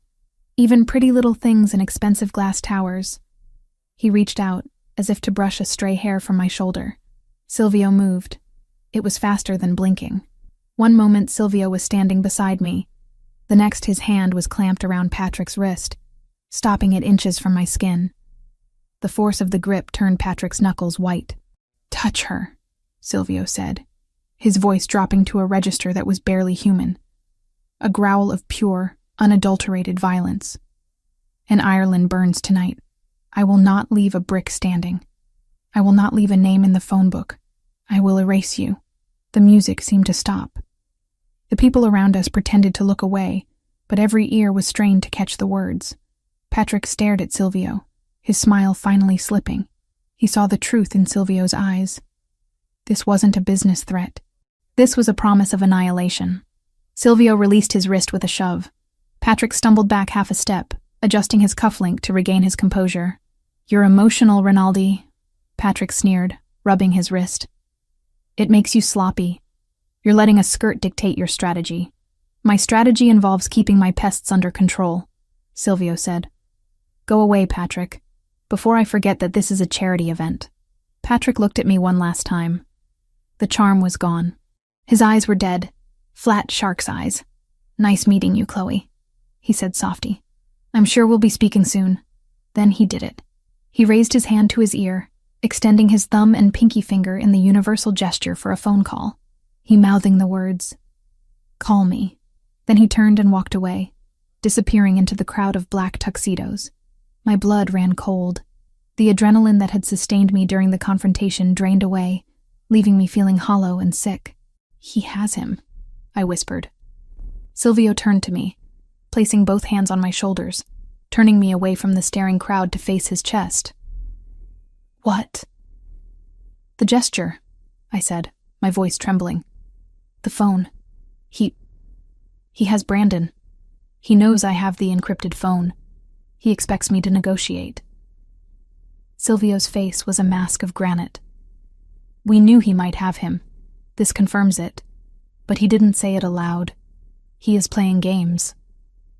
"He's going to kill him," I said. "If I don't." "If you don't what?" Silvio cut me off, his grip firm. "If you don't trade yourself? If you don't open the door?" He leaned down, forcing me to look at him. "Listen to me. Brandon is the bait. You are the prize. If you take the bait, the trap snaps shut on both of you. And on Lily." The mention of Lily snapped me back to reality. "Lily. If I played Patrick's game, I endangered my daughter." "I know," I said, swallowing the nausea. "I know. We are leaving," Silvio decided. "We made the appearance. We showed the flag. Now we go." "We can't just run," I argued weakly. "It looks like fear. It looks like boredom," Silvio corrected. "We walk out slow. We look like we have better things to do. Come." He tucked my hand into the crook of his arm again. We walked toward the exit. I forced myself to smile at the people we passed, to nod at the senator, to look like the queen of the underworld. But inside, my mind was racing. "Call me." Patrick O'Sullivan wasn't done. The shooting at the park was the opening salvo. The confrontation here was the challenge. The end game was coming. As we stepped out into the cool night air, waiting for the valet to bring the car, I felt the phantom vibration of the phone in my pocket. It wasn't ringing. Not yet, but I knew it would. Silvio helped me into the car. As the door closed, sealing us in the safety of the armored glass, he didn't pull away. He sat close, his thigh pressed against mine. "You did well," he said quietly. "You stood your ground." I felt like I was going to vomit, I admitted, leaning my head back against the seat. "He saw a weakness," I murmured. "No," Silvio said, reaching out to touch my cheek, his thumb grazing my lower lip. "He saw a fortress. He just doesn't know how to breach it yet." The car pulled away from the curb. I looked out the window, watching the city lights streak by. Somewhere in this concrete jungle, my brother was bleeding, and the man who held the knife had just given me his number. I touched the pocket of my green dress. The phone was there. A direct line to hell. And God help me. I knew I was going to answer it. The silence in the penthouse was heavier than the emerald necklace I had just locked away in the safe. It was 3 a.m. The city outside the bulletproof glass was a sprawling grid of amber and neon, breathing its own toxic rhythm, but inside, the air was still and pressurized. I picked it up. The screen was dark, save for a single incoming number. It was blocked, of course. My hands were steady. I noted that with a detached sort of clinical interest. A month ago, a call like this would have had me shaking, hyperventilating on the bathroom floor. But living with Silvio Rinaldi changed your baseline for terror. I had watched a man gunned down at a playground. I had stared down a mob boss in a ballroom. A phone call was just noise. I swiped the screen. "Speak." "Chloe?" "Brandon," I said. My voice was ice. "You're alive." "Barely," he choked out. There was a sound of a heavy impact in the background, flesh hitting something hard, and he whimpered, "God, Chloe, they're going to kill me. You have to help me. Please." "Patrick O'Sullivan gave me this number," I said, ignoring his plea. "He wants me to trade myself for you. Is that the pitch, Brandon? You want me to come down there so they can swap one Evans for another?" I stood up, pacing the room. The floor was cold under my bare feet. If you have a drive, give it to them. Save yourself. Silvio will not negotiate for you, I said flatly. You stole from him too, by proxy. You brought war to his doorstep. Then don't tell him it's for me, Brandon begged. Tell him it's for the drive. Tell him it's to end the war. Chloe, please. They're going to cut off my fingers next. I'm your brother. Mom wouldn't want me to die like this. Where? I asked. The old shipyard. Pier 42. Warehouse C. Come alone first. If they see Rinaldi's army, they'll execute me before you get to the door. Just come check the drive. Once you verify it, call him. Please, Chloe. The line went dead. I lowered the phone, staring at the black screen. I wasn't stupid. I knew, with a mathematical certainty, that this was a trap. There was no drive, or if there was, it was useless. Patrick O'Sullivan wanted me in a room where Silvio couldn't protect me. He wanted the leverage that had walked out of the Plaza Hotel tonight. I looked at the door to the hallway. Down that corridor, Silvio was sleeping. Or maybe he was awake, staring at the ceiling, plotting how to keep me and Lily alive. If I woke him up, he would lock me in the panic room. He would send a team to the warehouse. If it was a trap, his men would walk into an ambush. Men like Marco or Franco, men who had pushed my daughter on a swing, would die for a brother I didn't even like. And if I didn't go, Brandon would die. Maybe he deserved it, but Patrick wouldn't stop there. He would keep coming. He would escalate. The next bullet wouldn't hit a swing set. It would hit Lily. I needed to end this. I needed to draw the infection out of the dark so it could be burned away. Patrick wanted me as bait? Fine. I would be the bait. But I would be the kind of bait that choked the shark. I moved quickly. I stripped off the silk slip and pulled on clothes that were made for running, for fighting. Black cargo pants, a thick dark sweater, heavy boots. I pulled my hair back into a tight braid. I went to the closet in the hallway, moving silently past Lily's room. I opened the door just a crack to check on her. She was sound asleep, Mr. Bear tucked under her chin. The sight of her fortified me like a shot of whiskey. I was doing this so she would never have to wake up to the sound of gunfire again. I went to Silvio's study. The door was locked, but I had the code. He had given it to me the night he taught me how to shoot. 10/24, my birthday. I hadn't commented on it at the time, but now, punching the numbers into the keypad, it felt like a heavy, sad promise. Inside the study, I went straight to the desk. I didn't take the gun. A gun in my hands against O'Sullivan's crew was a joke. I needed something else. I opened the bottom drawer where Silvio kept the tech.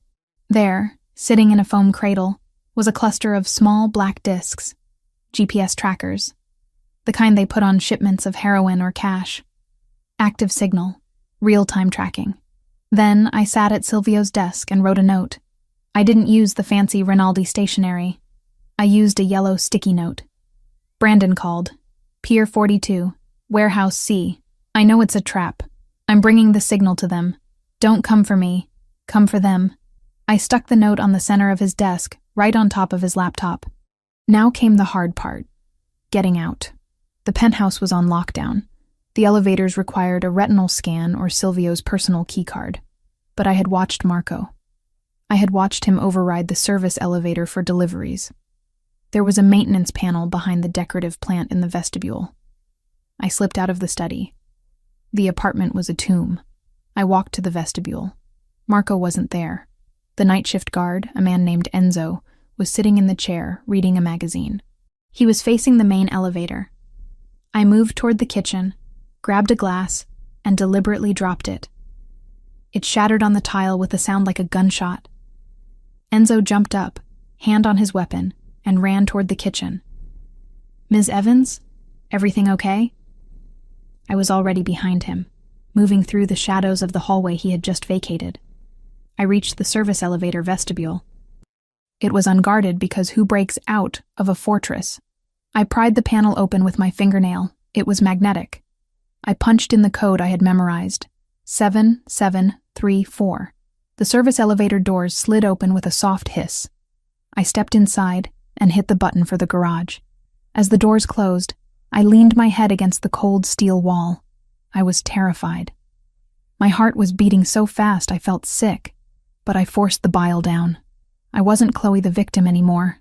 I was the woman who had looked Silvio Rinaldi in the eye and demanded a weapon. I was bringing the war to its end. The taxi driver dropped me off 2 blocks from the pier. He didn't want to go closer. "Bad neighborhood, lady," he muttered, eyeing my cash suspiciously. "You got a death wish?" "Something like that," I said, stepping out into the damp, salty air. Pier 42 was a desolate stretch of cracked concrete. Warehouse C was a massive corrugated iron structure, its sliding doors slightly ajar, spilling a sliver of sickly yellow light onto the wet ground. I didn't sneak in. I walked right up to the gap. "I'm here!" I shouted, my voice echoing in the vast emptiness. "I'm alone." "Clean," he grunted into a radio. "Bringing her in." He grabbed my arm and dragged me inside. The warehouse was cavernous, smelling of oil and old violence. In the center, under a single hanging halogen bulb, was a wooden chair. Brandon was tied to it. He looked terrible. His face was a map of bruises, one eye swollen shut, his lip split. His shirt was torn, revealing more dark mottling on his ribs. "Chloe," he wheezed when he saw me. Fresh tears cut tracks through the blood on his cheeks. "You came. Oh God, you came." I pulled my arm free from the guard and walked toward him. I stopped 5 feet away. I didn't run to hug him. I stood there, assessing. "Where is the drive, Brandon?"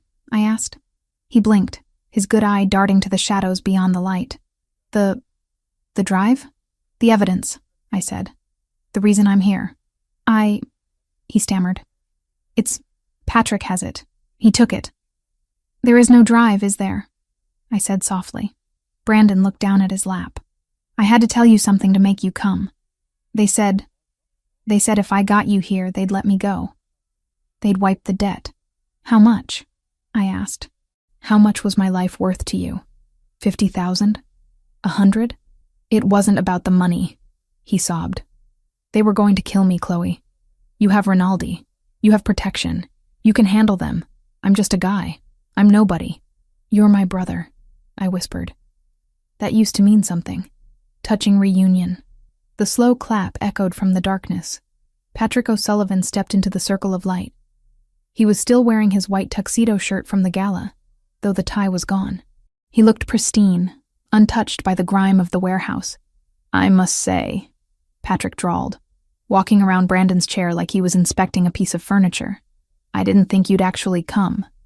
I thought you were smarter than that. Or maybe just colder."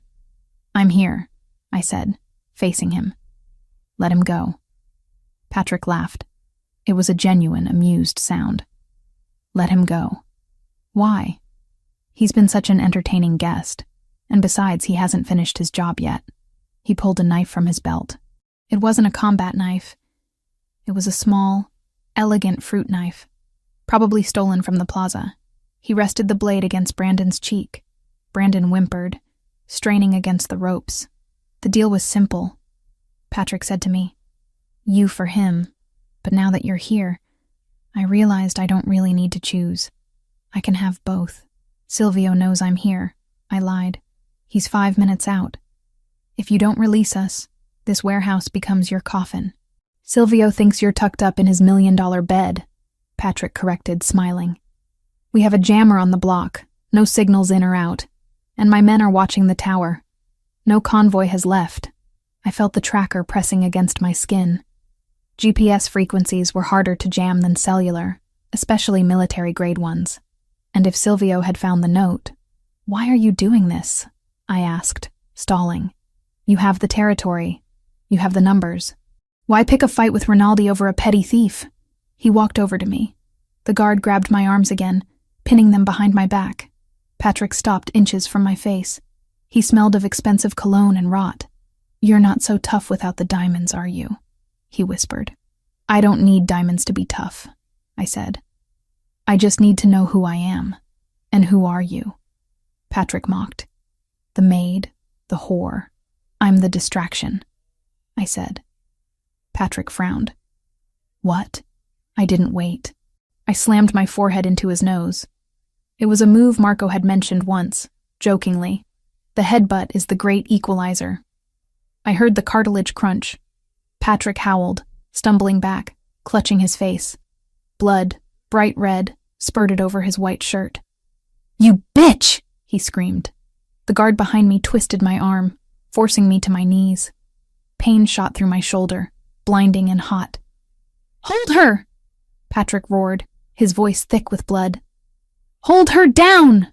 He advanced on me, the knife raised. His eyes were watering, murderous. I was going to be quick. Now I'm going to take my time. "Patrick, wait!" Brandon yelled from the chair. "You promised. You said if I got her here..." "Shut up." Patrick spun around and slashed the knife across Brandon's leg. Not a lethal cut, but deep. Brandon screamed, a high, thin sound. "You are nothing," Patrick shouted at him. "You are worm food. You sold your own sister to save your skin. Do you think I respect that? Do you think I keep rats as pets?" He turned back to me. He wiped the blood from his nose onto his sleeve, leaving a gruesome smear. "Now," he panted. "Let's see if Rinaldi likes damaged goods." And I felt calm, because I felt the vibration. Not a phone, a rumble. A low, thrumming vibration in the floorboards of the pier. It was subtle at first, then growing. The sound of heavy engines. Many of them. Patrick felt it too. He paused, the knife hovering. "What is that?" "I told you," I said, lifting my chin, looking him in the eye. "He doesn't pay. He venges." The massive corrugated metal doors of the warehouse didn't slide open this time. They exploded. A black armored SUV rammed through the metal sheet like it was tin foil, the crash deafening, metal screaming as it tore. The vehicle skidded to a halt in the center of the warehouse, debris raining down. Before the dust settled, the doors of the SUV flew open. Gunfire erupted. It wasn't the chaotic spray of gang violence. It was precise. Pop, pop, pop, pop. The guard holding me jerked violently and fell backward, a hole in his forehead. I scrambled away, crawling on my elbows to get behind a stack of pallets. Patrick dove behind Brandon's chair, using my screaming brother as a human shield. "Kill them!" Patrick screamed at his men in the shadows. "Kill everyone!" More vehicles were roaring in now, surrounding the perimeter outside. The sound of shouting, of glass breaking, filled the air. Through the haze of dust and smoke, I saw him. Silvio walked out of the dust cloud of the crashed SUV. He wasn't wearing a suit. He was wearing tactical gear, black vest, black cargo pants. He held a rifle with the ease of a man carrying a briefcase. He didn't look for cover. He walked forward, firing with terrifying, rhythmic precision. A man on the catwalk fell. A man by the door dropped. "Chloe!" His voice cut through the chaos, a roar of command. "I'm here!" I screamed, waving from behind the pallets. He saw me. For a split second, his eyes locked onto mine, and the sheer relief in them almost brought me to my knees. But then he saw Patrick cowering behind Brandon. Patrick had the knife to Brandon's throat now. "Stop!" Patrick screamed. "Stop or I slit the pig's throat!" Silvio raised a hand. His men, Marco, Franco, and 6 others who had poured in, stopped firing instantly. The silence that followed was ringing. "You lost, Patrick," Silvio said. His voice wasn't loud. It was conversational. It was the voice of a man discussing a dinner reservation. "Put the knife down." "I walk out of here," Patrick yelled, his voice trembling. "I walk out, or the brother dies." Silvio took a step forward. He lowered his rifle slightly. "Look at him, Patrick," Silvio said, gesturing to Brandon. Brandon was sobbing, shaking so hard the chair rattled against the floor. Blood soaked his pant leg. "That is the man who betrayed me," Silvio said. "That is the man who stole from you. That is the man who sold his own blood to save a debt." Silvio took another step. "Do you really think," Silvio asked, his voice dropping to a terrifying chill, "that I care if he dies?" The air left the room. I stared at Silvio. He didn't look at Brandon. He looked only at Patrick. "He is a liability," Silvio continued. "He is a cockroach. Kill him. You saved me the trouble of doing it myself." Patrick blinked. He hadn't expected this. He expected the hero speech. He expected the negotiation. You're bluffing, Patrick stammered. He's her brother. And she is my queen, Silvio said. She came here to protect me. She put a tracker on her heart so I could find you. She is worth 1,000 of him. He raised the rifle again, aiming right at Patrick's face, which was partially obscured by Brandon's head. So go ahead, Silvio challenged. Cut his throat, and the moment his blood touches the floor, I will put a bullet in your eye. And then I will burn this pier to the waterline with your family inside it. Patrick's hand wavered. He looked at Brandon, who was staring at Silvio with horror. Chloe, Brandon whimpered. Chloe, tell him. I looked at Patrick, and then I looked at Silvio, the man who had come for me. Silvio, I said clearly. He didn't look at me. He kept his sights on Patrick. Yes? I took a deep breath. Don't miss. Patrick's eyes widened in shock. That split second of hesitation, that moment where he realized he had absolutely no leverage left, was all Silvio needed. The rifle cracked once. It was a thunderclap in the enclosed space. Patrick O'Sullivan's head snapped back. A spray of red painted the darkness behind him. He crumpled instantly, sliding down the back of the chair, the knife clattering harmlessly to the concrete. Brandon screamed, squeezing his eyes shut as Patrick's body hit the floor. Silvio lowered the weapon. He didn't check the body. He knew. He turned to me. He dropped the rifle, letting it hang by its strap, and crossed the distance between us in 3 long strides. He grabbed me, his hands crushing me against his chest, burying his face in my neck. He was shaking. The unshakable dawn of New York was trembling. You idiot, he whispered into my hair, his voice raw. You brave, stupid idiot. I wrapped my arms around him, burying my face in the tactical vest. I smelled the gunpowder and the sweat and the sandalwood. I told you to come for them. I came for you, he growled, pulling back to look at my face. He checked my eyes, my arms. Did he hurt you? Just a bruise, I said. And my shoulder is sore. I'll kill him again, Silvio muttered. Boss. Marco's voice interrupted us. The perimeter is secure. The rest of them scattered when the wall came down. Silvio nodded, not letting go of me. He turned to look at the center of the room. Brandon was still tied to the chair, sobbing quietly.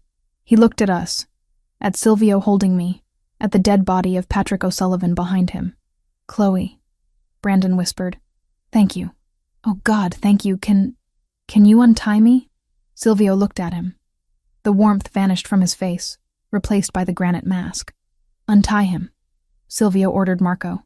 Marco took out a knife and sliced the ropes. Brandon slumped forward, falling out of the chair onto his hands and knees. He crawled a few inches, coughing. Thank you, Brandon wept. I promise I'll pay you back. I'll leave town. You won't see me again. He looked up at me, a hopeful, pathetic smile on his bloodied face. We're okay, right, Chloe? Family first? I stepped out of Silvio's arms. I walked over to where Brandon was kneeling. Family first, I repeated softly. I reached into my pocket, not for a tissue, but for the tracker I had pulled off my skin. I dropped it on the ground in front of him. You called me here to die, Brandon, I said. My voice didn't tremble. You traded my life for yours. That isn't family. That's a parasite. I was scared, he pleaded. Chloe, please. I turned my back on him. I looked at Silvio. He's not my brother anymore, I said. He's just a stranger who owes you money. Silvio nodded slowly. He understood exactly what I was saying. I wasn't asking for his death. I was washing my hands of his life. Marco, Silvio said. Give him a bus ticket. One way. Anywhere west of the Mississippi. If he is found in New York after sunrise, bury him. No, Chloe, Brandon screamed as Marco hauled him up by his collar. You can't do this. I'm your blood. My blood is in the car, I said, thinking of Lily. You're just a mistake I finally corrected. I walked toward the crashed SUV without looking back. Silvio walked beside me, his arm heavy and protective around my shoulders. Behind us, Brandon's pleas faded as he was dragged out into the night. We stepped out into the cool air. The sirens were distant, but getting closer. The police, on Rinaldi payroll or not, would be here soon. "Let's go home," Silvio said, opening the car door for me. Silvio got in beside me. As the convoy pulled away from the ruins of the warehouse, leaving the wreckage of the O'Sullivan Empire behind, he took my hand. He didn't say anything. He just held it, tracing the knuckles with his thumb. And in the silence, I knew the war wasn't over. There would be others. But the biggest battle, the one for my freedom from the ghosts of my past, was won. I leaned my head on his shoulder and closed my eyes. "It's over," I whispered. "No," Silvio answered softly, kissing the top of my head. "It's just beginning." The adrenaline that had fueled my escape from the penthouse, the confrontation in the warehouse, and the final stand against Patrick O'Sullivan didn't just fade. It crashed. It was a physical collapse, sudden and absolute, as if someone had cut the strings holding me upright. I was sitting in the back of the armored SUV, the leather cool against my cheek. Silvio was barking orders into his phone, his voice a low, terrifying rumble of command.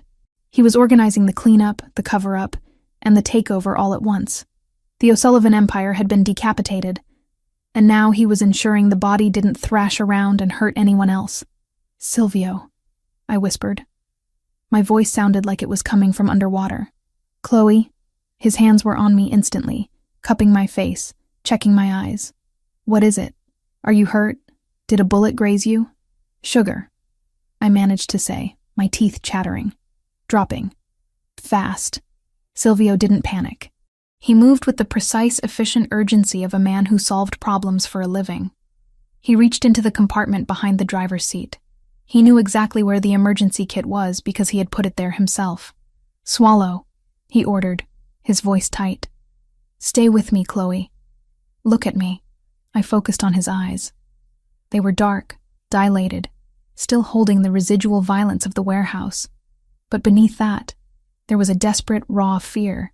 He had just killed a man to save me, and now he was terrified that my own biology would finish what the mobster couldn't. "Marco," Silvio shouted toward the front. "ETA? 4 minutes to the tower, boss," Marco replied, the SUV swerving slightly as he wove through the late-night traffic. "Make it 2, Silvio snarled. "Call Rossi. Tell him to meet us in the garage, not the penthouse. The garage. I want her treated before we even get in the elevator." "Yes, boss." "You aren't allowed to die," Silvio murmured, leaning his forehead against mine. "I didn't burn down half the waterfront just to lose you to a number on a blood monitor."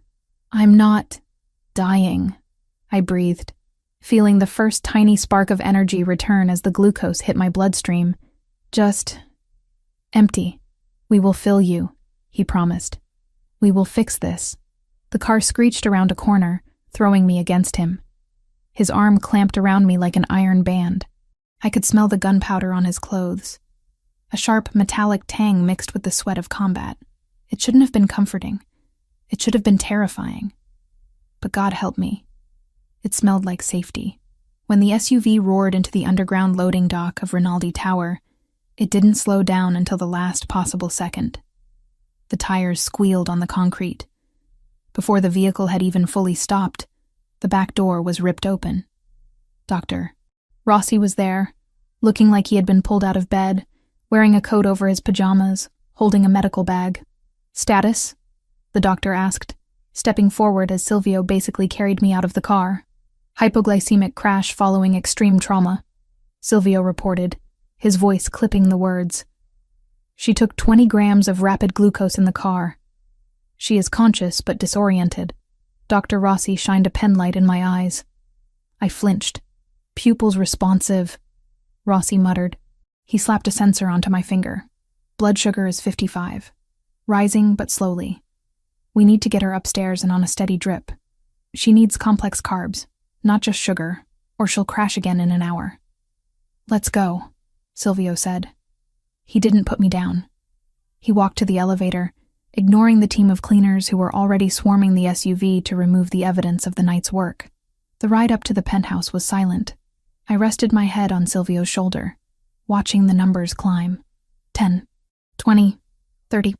"You found the note," I whispered. Silvio's jaw tightened. I found the note. I had to go, I said. He would have killed Brandon. He killed Brandon anyway, Silvio said harshly. The moment you walked in that door, your brother was dead. The man who walked out of there tonight is a ghost. He doesn't exist to us anymore. I knew he was right. The brother I had tried to save had died in that chair when he asked me to untie him before asking if I was okay. I know, I said. The elevator doors opened directly into the penthouse. The lights were low. Check the perimeter, Silvio ordered Marco, who had shadowed us up. I want the lockdown maintained until sunrise. No one in, no one out. He carried me to the master bedroom. Not my room. His room. He laid me down on the massive bed with a gentleness that belied the violence he was capable of.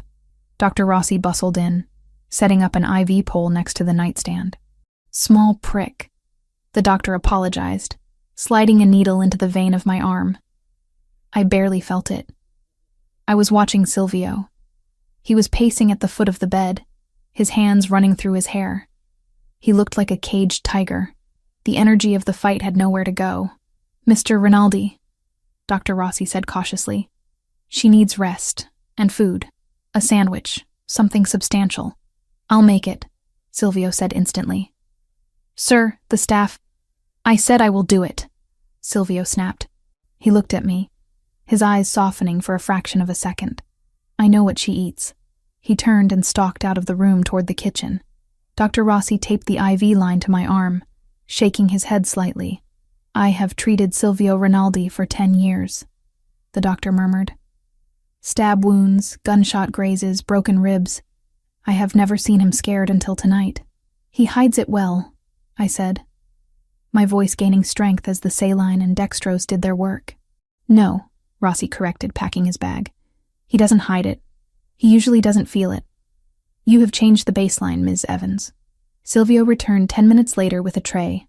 A turkey sandwich on whole wheat, an apple, and a glass of milk. It was the exact meal plan we had discussed for my late-night lows. He set the tray down and sat on the edge of the bed. Dr. Rossi excused himself, knowing better than to linger. Eat, Silvio ordered. I sat up, picking up the sandwich. My hands were steady now. I took a bite. It tasted like sawdust, but I forced myself to chew. Where is Lily? I asked after swallowing. Asleep, Silvio said. Mrs. Rossi is with her. She didn't wake up when I left. She didn't know you were gone. Good. I exhaled. That's good. Silvio watched me eat for a moment. Then he reached out and touched the bruise forming on my shoulder where the guard had twisted my arm. His touch was feather-light. I should have killed them slower, he said, his voice devoid of emotion. For touching you. They're dead, Silvio. It's done. It's not done, he said. He stood up again, the restless energy propelling him. Patrick is dead, but the O'Sullivan organization is a hydra. With the head cut off, the body will thrash. His lieutenants will panic. They will either try to strike back immediately to prove strength, or they will scatter and loot the empire. He walked to the window, looking out at the city. I cannot allow chaos, he said. Chaos is bad for business. It brings the feds. It brings heat. I put the sandwich down. I knew what he was saying. I knew what the black tactical vest he was still wearing meant. You have to go back out, I said. Go finish it. He hesitated. I just got you back. Leaving you. I'm in the fortress, I reminded him. I have the IV. I have the gun in the pantry. And I have Marco outside the door. I swung my legs off the bed, ignoring the IV pole, and stood up. I walked over to him. I looked small next to him, barefoot and wearing dusty cargo pants. While he stood in full tactical gear, I reached up and placed my hand on the ceramic plate of his vest, right over his heart. You started a war for me, I said. Now go win it, because I don't want to look over my shoulder anymore. I want to raise my daughter, and I want to do it here. Silvio covered my hand with his. You are staying? I told you in the warehouse, I said. I'm done running. This is my home. You are my home. I will be back at dawn, he promised against my lips. Lock the door, verify the code. Trust no one but Marco. Come back to me, I whispered. Always. He turned and walked out of the room. I heard the heavy front door open and close. I heard the lock engage. I was alone again. But this time, the silence didn't feel heavy. It felt like a pause. A breath before the new world began. I finished the sandwich. I unhooked the IV bag once it was empty, knowing how to do it from years of managing my own care. I went into the bathroom and stripped off the dirty clothes. I showered, scrubbing the warehouse grime and the warehouse smell off my skin. I watched the water swirl gray down the drain. I put on a clean robe, one of the thick white terry cloth ones with the Rinaldi crest embroidered on the pocket. I went to check on Lily. She was sleeping in the star-shaped position she always adopted, taking up the entire bed. Mrs. Rossi was dozing in the rocking chair. I touched Mrs. Rossi's shoulder gently. "Go to bed, Maria," I whispered. "I've got her." The old woman blinked awake, nodded, and shuffled out to her quarters. I sat in the rocking chair, watching my daughter sleep. I thought about Brandon. I tried to find tears for him. I tried to summon the grief I knew a sister should feel. But all I found was a dull ache, like a scar from an old surgery. He had made his choice. He had chosen money over blood. I looked at Lily. I had chosen blood over everything. The hours passed slowly. I didn't sleep. I moved through the penthouse like a ghost, touching the furniture, looking at the art. I was claiming the space. It wasn't just a cage anymore. It was a castle, and the dragon had given me the keys. Around 5 odd a.m., the sky began to lighten, turning from bruised purple to a pale, cold gray. I was standing by the window in the living room when the elevator chimed. I didn't flinch. I waited.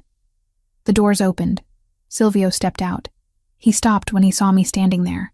"It is done," he said. His voice was raspy, worn down to the gravel. "The O'Sullivans?" I asked. "Dissolved," he said.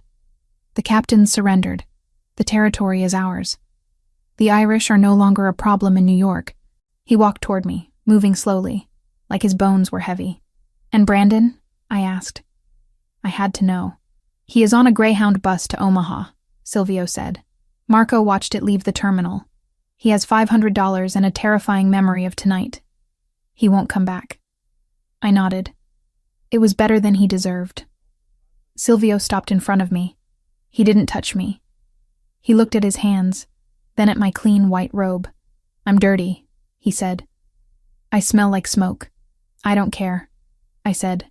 I reached out and took his hands. They were cold. I brought them to my lips, kissing the raw knuckles. "You burned the world down," I whispered.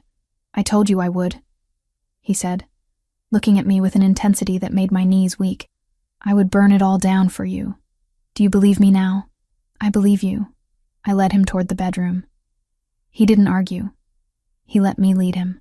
For the first time, he wasn't the one in charge. He was the one coming home to rest. We didn't have sex. We were both too battered, too drained. We stripped down to our skin and climbed into the massive bed. Silvio pulled me against him, his arm heavy over my waist, his face buried in the crook of my neck. "Chloe," he mumbled as sleep began to drag him under. "I'm here," I said, stroking his hair. "My mom," he whispered, his voice slurring slightly. "She didn't wake up either. When I was a kid. Hypoglycemia." That's why I knew.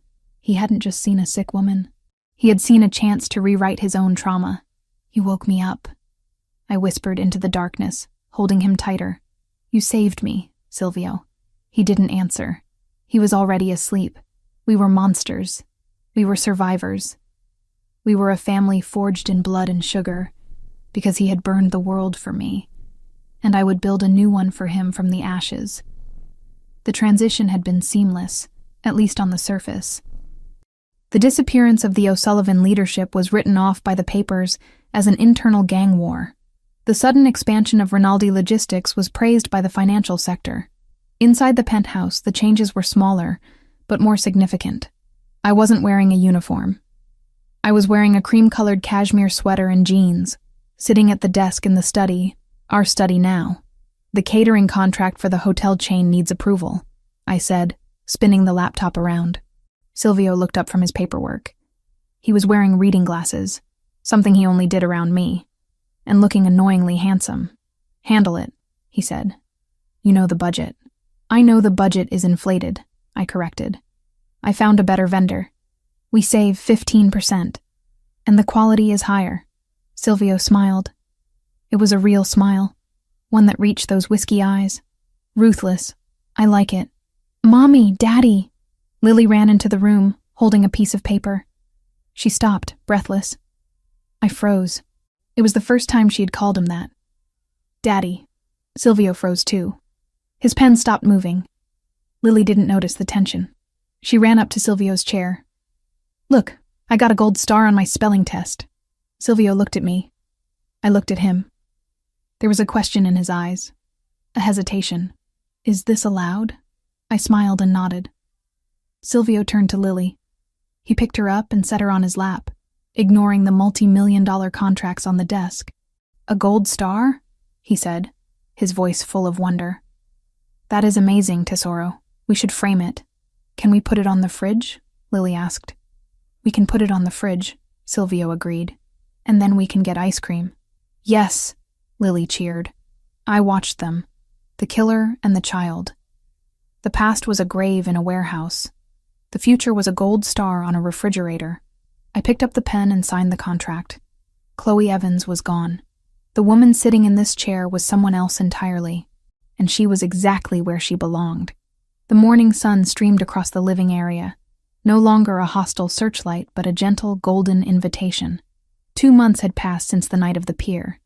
2 months of silence, security, and a terrifying, fragile sense of peace. The penthouse had transformed. It wasn't the museum of black marble and expensive coldness it had been. It was lived in. Lily's vibrant crayon drawings were taped to the stainless steel refrigerator with novelty magnets.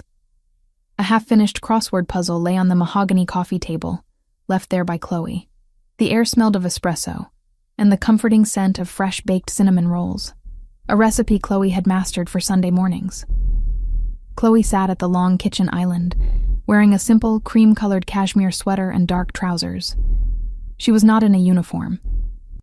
She was dressed like a partner, a woman with purpose. Her hair was pulled back, not in the tired bun of a cleaner, but in a neat, professional chignon. She was leaning over a massive ledger, the kind Silvio used for his legitimate holdings, her brow furrowed in concentration. "The profit margin on the 3 New Jersey hotels is unacceptable," Chloe stated, tapping a pen against a column of numbers. "The laundry services are overcharging by 25%, and the inventory control for the linen supply is atrocious. I've sourced a new vendor in Queens. Smaller operation, family-owned. We save $80,000 a quarter and they deliver the next day." Silvio sat opposite her, wearing a soft gray t-shirt and dark, comfortable trousers, the clothes of a man finally relaxing on his own time. He was reading the print edition of the Wall Street Journal, but the paper was lowered, and his whiskey-colored eyes were fixed on her, a faint smile touching his lips. "Is that your analysis or the projection?" he asked, not challenging her competence, but gauging her confidence. "It's my plan," Chloe corrected, pushing the binder toward him. "I already have the contracts drafted. All they need is your signature and the Rinaldi seal. If we implement this by the end of the fiscal quarter, we can absorb the entire cost of the new security system at the tower without touching the reserves." Silvio picked up the binder. He flipped to the cost analysis page, scanned the figures, then turned to the contract. His pen hovered over the signature line for barely a second, before he scrawled his name with a decisive flourish. "You handle it, Chloe," he said, pushing the binder back. "You have the authority. You have the access codes. Why are you waiting for my signature?" "Protocol," she answered simply. "I might have authority over the logistics, but you're the Don. I respect the chain of command. I respect competence," Silvio replied, the words warm with genuine admiration. "In a few short weeks, you've fixed more leaks in the legitimate structure than my entire accounting team did in 2 years. You have an eye for efficiency." The conversation was interrupted by a commotion near the window. Lily was sitting on a plush rug, surrounded by a mountain of building blocks. She was talking animatedly to her dolls, explaining the difference between a load-bearing wall and a partition. "Mommy, Mr. Bear says the fire escape should go here," Lily announced, pointing to a block structure that defied gravity. "Mr. Bear is very smart," Chloe called back. "But the architect needs to consider the flow of traffic, sweetie." Lily giggled and returned to her architecture. Silvio watched her, a soft, indulgent expression on his face that he reserved only for the child. He had changed since the night of the pier. The constant, coiled tension had eased. The color in his eyes seemed lighter, less shadowed. He hadn't just saved her. The act had saved him, too, stripping away some layer of isolation he had carried for years. He picked up a piece of Lily's drawing that had fluttered onto the table. It was a picture of the penthouse skyline, drawn in thick crayons. He was on the roof, holding a stick figure that was clearly Lily, and they were looking down at a tiny, stylized dragon at the base of the building. "She still draws the dragon," Silvio observed quietly. "He's her protector," Chloe said, looking over. "In her mind, you're the dragon, the one who keeps the wolves away." "I am a violent man, Chloe," Silvio said, his voice dropping low, the self-awareness a constant shadow in their intimacy. "I do not want her to romanticize that. She romanticizes the protection, not the violence," Chloe corrected gently. She was a terrified little girl who ran to the man in the big suit because he was the only one who seemed strong enough to carry her mother. "That's her truth, Silvio. You earned her trust by showing up." Just then, Lily ran over, dropping the drawing. She scrambled up onto Silvio's lap without even asking permission, her small body settling into the groove of his arm as naturally as if she had been doing it for years. She snuggled against his chest, looking up at him. "Daddy," Lily said, her voice bright and cheerful. "Will you take me to the aquarium today? Franco said they have a shark tank that's very big." The word hung in the air, heavy and absolute. Chloe froze, her breath caught in her throat. She had heard it. Silvio had heard it. Silvio's reading glasses slipped down his nose. His eyes, fixed on the child, were suddenly wet, startled, and profoundly moved. The newspaper, which he had been holding loosely, fell from his hands onto the marble floor. Lily, oblivious to the emotional earthquake she had just caused, tilted her head. "Daddy, are we going?" Silvio didn't answer immediately. He couldn't. He closed his eyes for a brief, shuddering moment, as if collecting himself. When he opened them, the raw emotion was visible. He was looking at Chloe, seeking a confirmation, a permission that transcended words. Chloe didn't smile or nod. She simply met his gaze, her own eyes warm and steady. "Yes." She said it. "It's real. This is us." Silvio looked back down at the child on his lap. He reached up and gently smoothed the hair from her face. Lily cheered, throwing her arms around his neck. Silvio hugged her back, burying his face in her hair for a long moment, clinging to the child who had just named him as her own. Chloe watched them, a fierce surge of love and certainty washing over her. When Lily hopped off his lap and ran to her room to grab her coat and Mr. Bear, Silvio remained seated, staring at the floor where the newspaper lay. He reached into the inner pocket of his jacket and pulled out a leather envelope. He slid it across the island to Chloe. "I had Anthony deliver this last week," he said, his voice back to its controlled baritone, but quieter. "I wanted to wait until the O'Sullivan transition was complete." Chloe opened the envelope. Inside were several legal documents. The first was a deed of trust, creating a substantial, irrevocable financial fund in the name of Lily Evans. It was structured to be inaccessible to Silvio and, more importantly, to any future claims against his estate. It secured her education, her medical care, and her future independence, no matter what happened to him.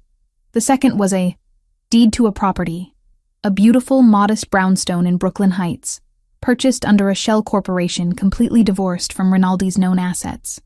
It was fully furnished, ready to occupy. The third was a sheaf of ID adoption papers, legal documents naming Silvio Rinaldi as the petitioner for the full legal adoption of Lily Evans. Chloe lifted the property deed and the trust documents. She knew what this was, the ultimate gilded cage, but one built with love, not control. "It's a lot," she said, looking up at him. "It is security," Silvio corrected. "The trust is for Lily. The apartment is for you. In case. In case of what? In case you ever decide you want out," he said, meeting her eyes. In case the life I lead becomes too heavy a burden. The apartment is yours. The money in the trust is yours to use for Lily, without having to ask me for a single dollar. You leave, you disappear. You start over, with everything you need. That is the price of your freedom, Chloe. I bought you an exit. He leaned forward, his elbows on the counter. I hope you never use it. I hope you stay and handle my logistics for the next 50 years. I hope you let Lily call me Daddy for the rest of my life. But if you choose to leave, I will never send a man after you. You walk away clean. That is my promise. Chloe picked up the property deed for the Brooklyn Heights brownstone. She looked at the address, then at the section that outlined the terms of transfer. She reached for the small chrome lighter he kept by the sink for the rare occasion he lit one of his expensive cigars. She flipped the lid and sparked the flame. "What are you doing?" Silvio asked, his voice low, a mix of alarm and fascination. Chloe held the deed over a metal mixing bowl. She touched the corner of the heavy paper to the flame. The deed ignited instantly, curling at the edges, turning black and brittle. She dropped the burning paper into the bowl, watching it disintegrate into ash. "I'm done running, Silvio," she said, her voice clear and decisive. "You bought me an exit. But I don't need an exit. I need an entrance." She pushed the empty leather envelope and the adoption papers back across the island to him. "The apartment is gone," she said. "The trust is fine. That's for Lily's independence, and that stays. But I don't want a back door. If I leave, it will be because you broke your promise, not because I'm scared." She picked up his pen from the counter. She signed the final witness line on the adoption documents with a steady hand. "I need you to sign this," she said, sliding the papers to him. "Not because of the law, but because of the name she just gave you." Silvio took the pen. His hand was shaking slightly again, just like the night at the park, but this time from overwhelming emotion, not fear. He scrawled his name, Silvio Rinaldi, as the legal co-parent of Lily Evans. "You are a terrifying woman, Chloe Evans," he murmured. "You know that?" "I learned from the best," I said, my own eyes softening. "I love you too," Silvio replied, the words thick and honest. "From the moment you fell on my floor." He kissed me then. A slow, deep kiss that sealed the promise better than any legal document or diamond necklace ever could. It was a promise built on 2 months of seeing each other for who we truly were. Not maid and boss, but 2 broken people who found refuge in a common war. A small voice piped up from the hallway. "Daddy, the car is here." Silvio pulled back, resting his forehead against mine. He chuckled, a genuine, easy sound. "Duty calls," he murmured. "Go see the sharks," I told him, smoothing the lapels of his casual sweater. He took my hand, lacing his fingers through mine.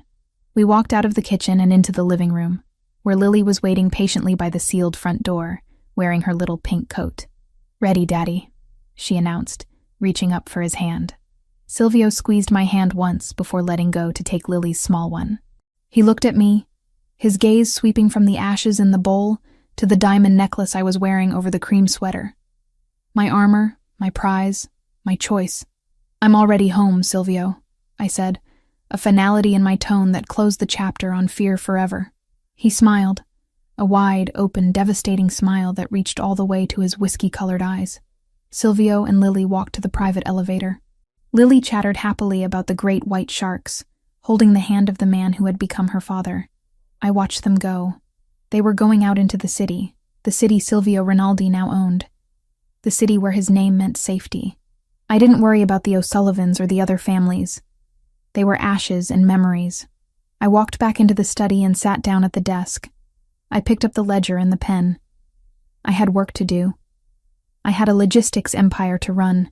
The phone on the desk, the encrypted one, rang once. It was Marco. "Boss told me to check in, Ms. Evans," he said. "Do you need anything before we head to the aquarium?" "No, Marco," I said, opening the next binder. "Everything is under control. Have a good Sunday." I hung up the phone. I looked at the glittering skyline. The fear was gone. The exhaustion was replaced by purpose. I was sitting at the epicenter of the most powerful criminal organization in the city, and I had never felt safer. I had traded my freedom for safety, and in doing so, I had found a love that was fierce, absolute, and undeniably mine. The Mafia boss's heart and home were mine now.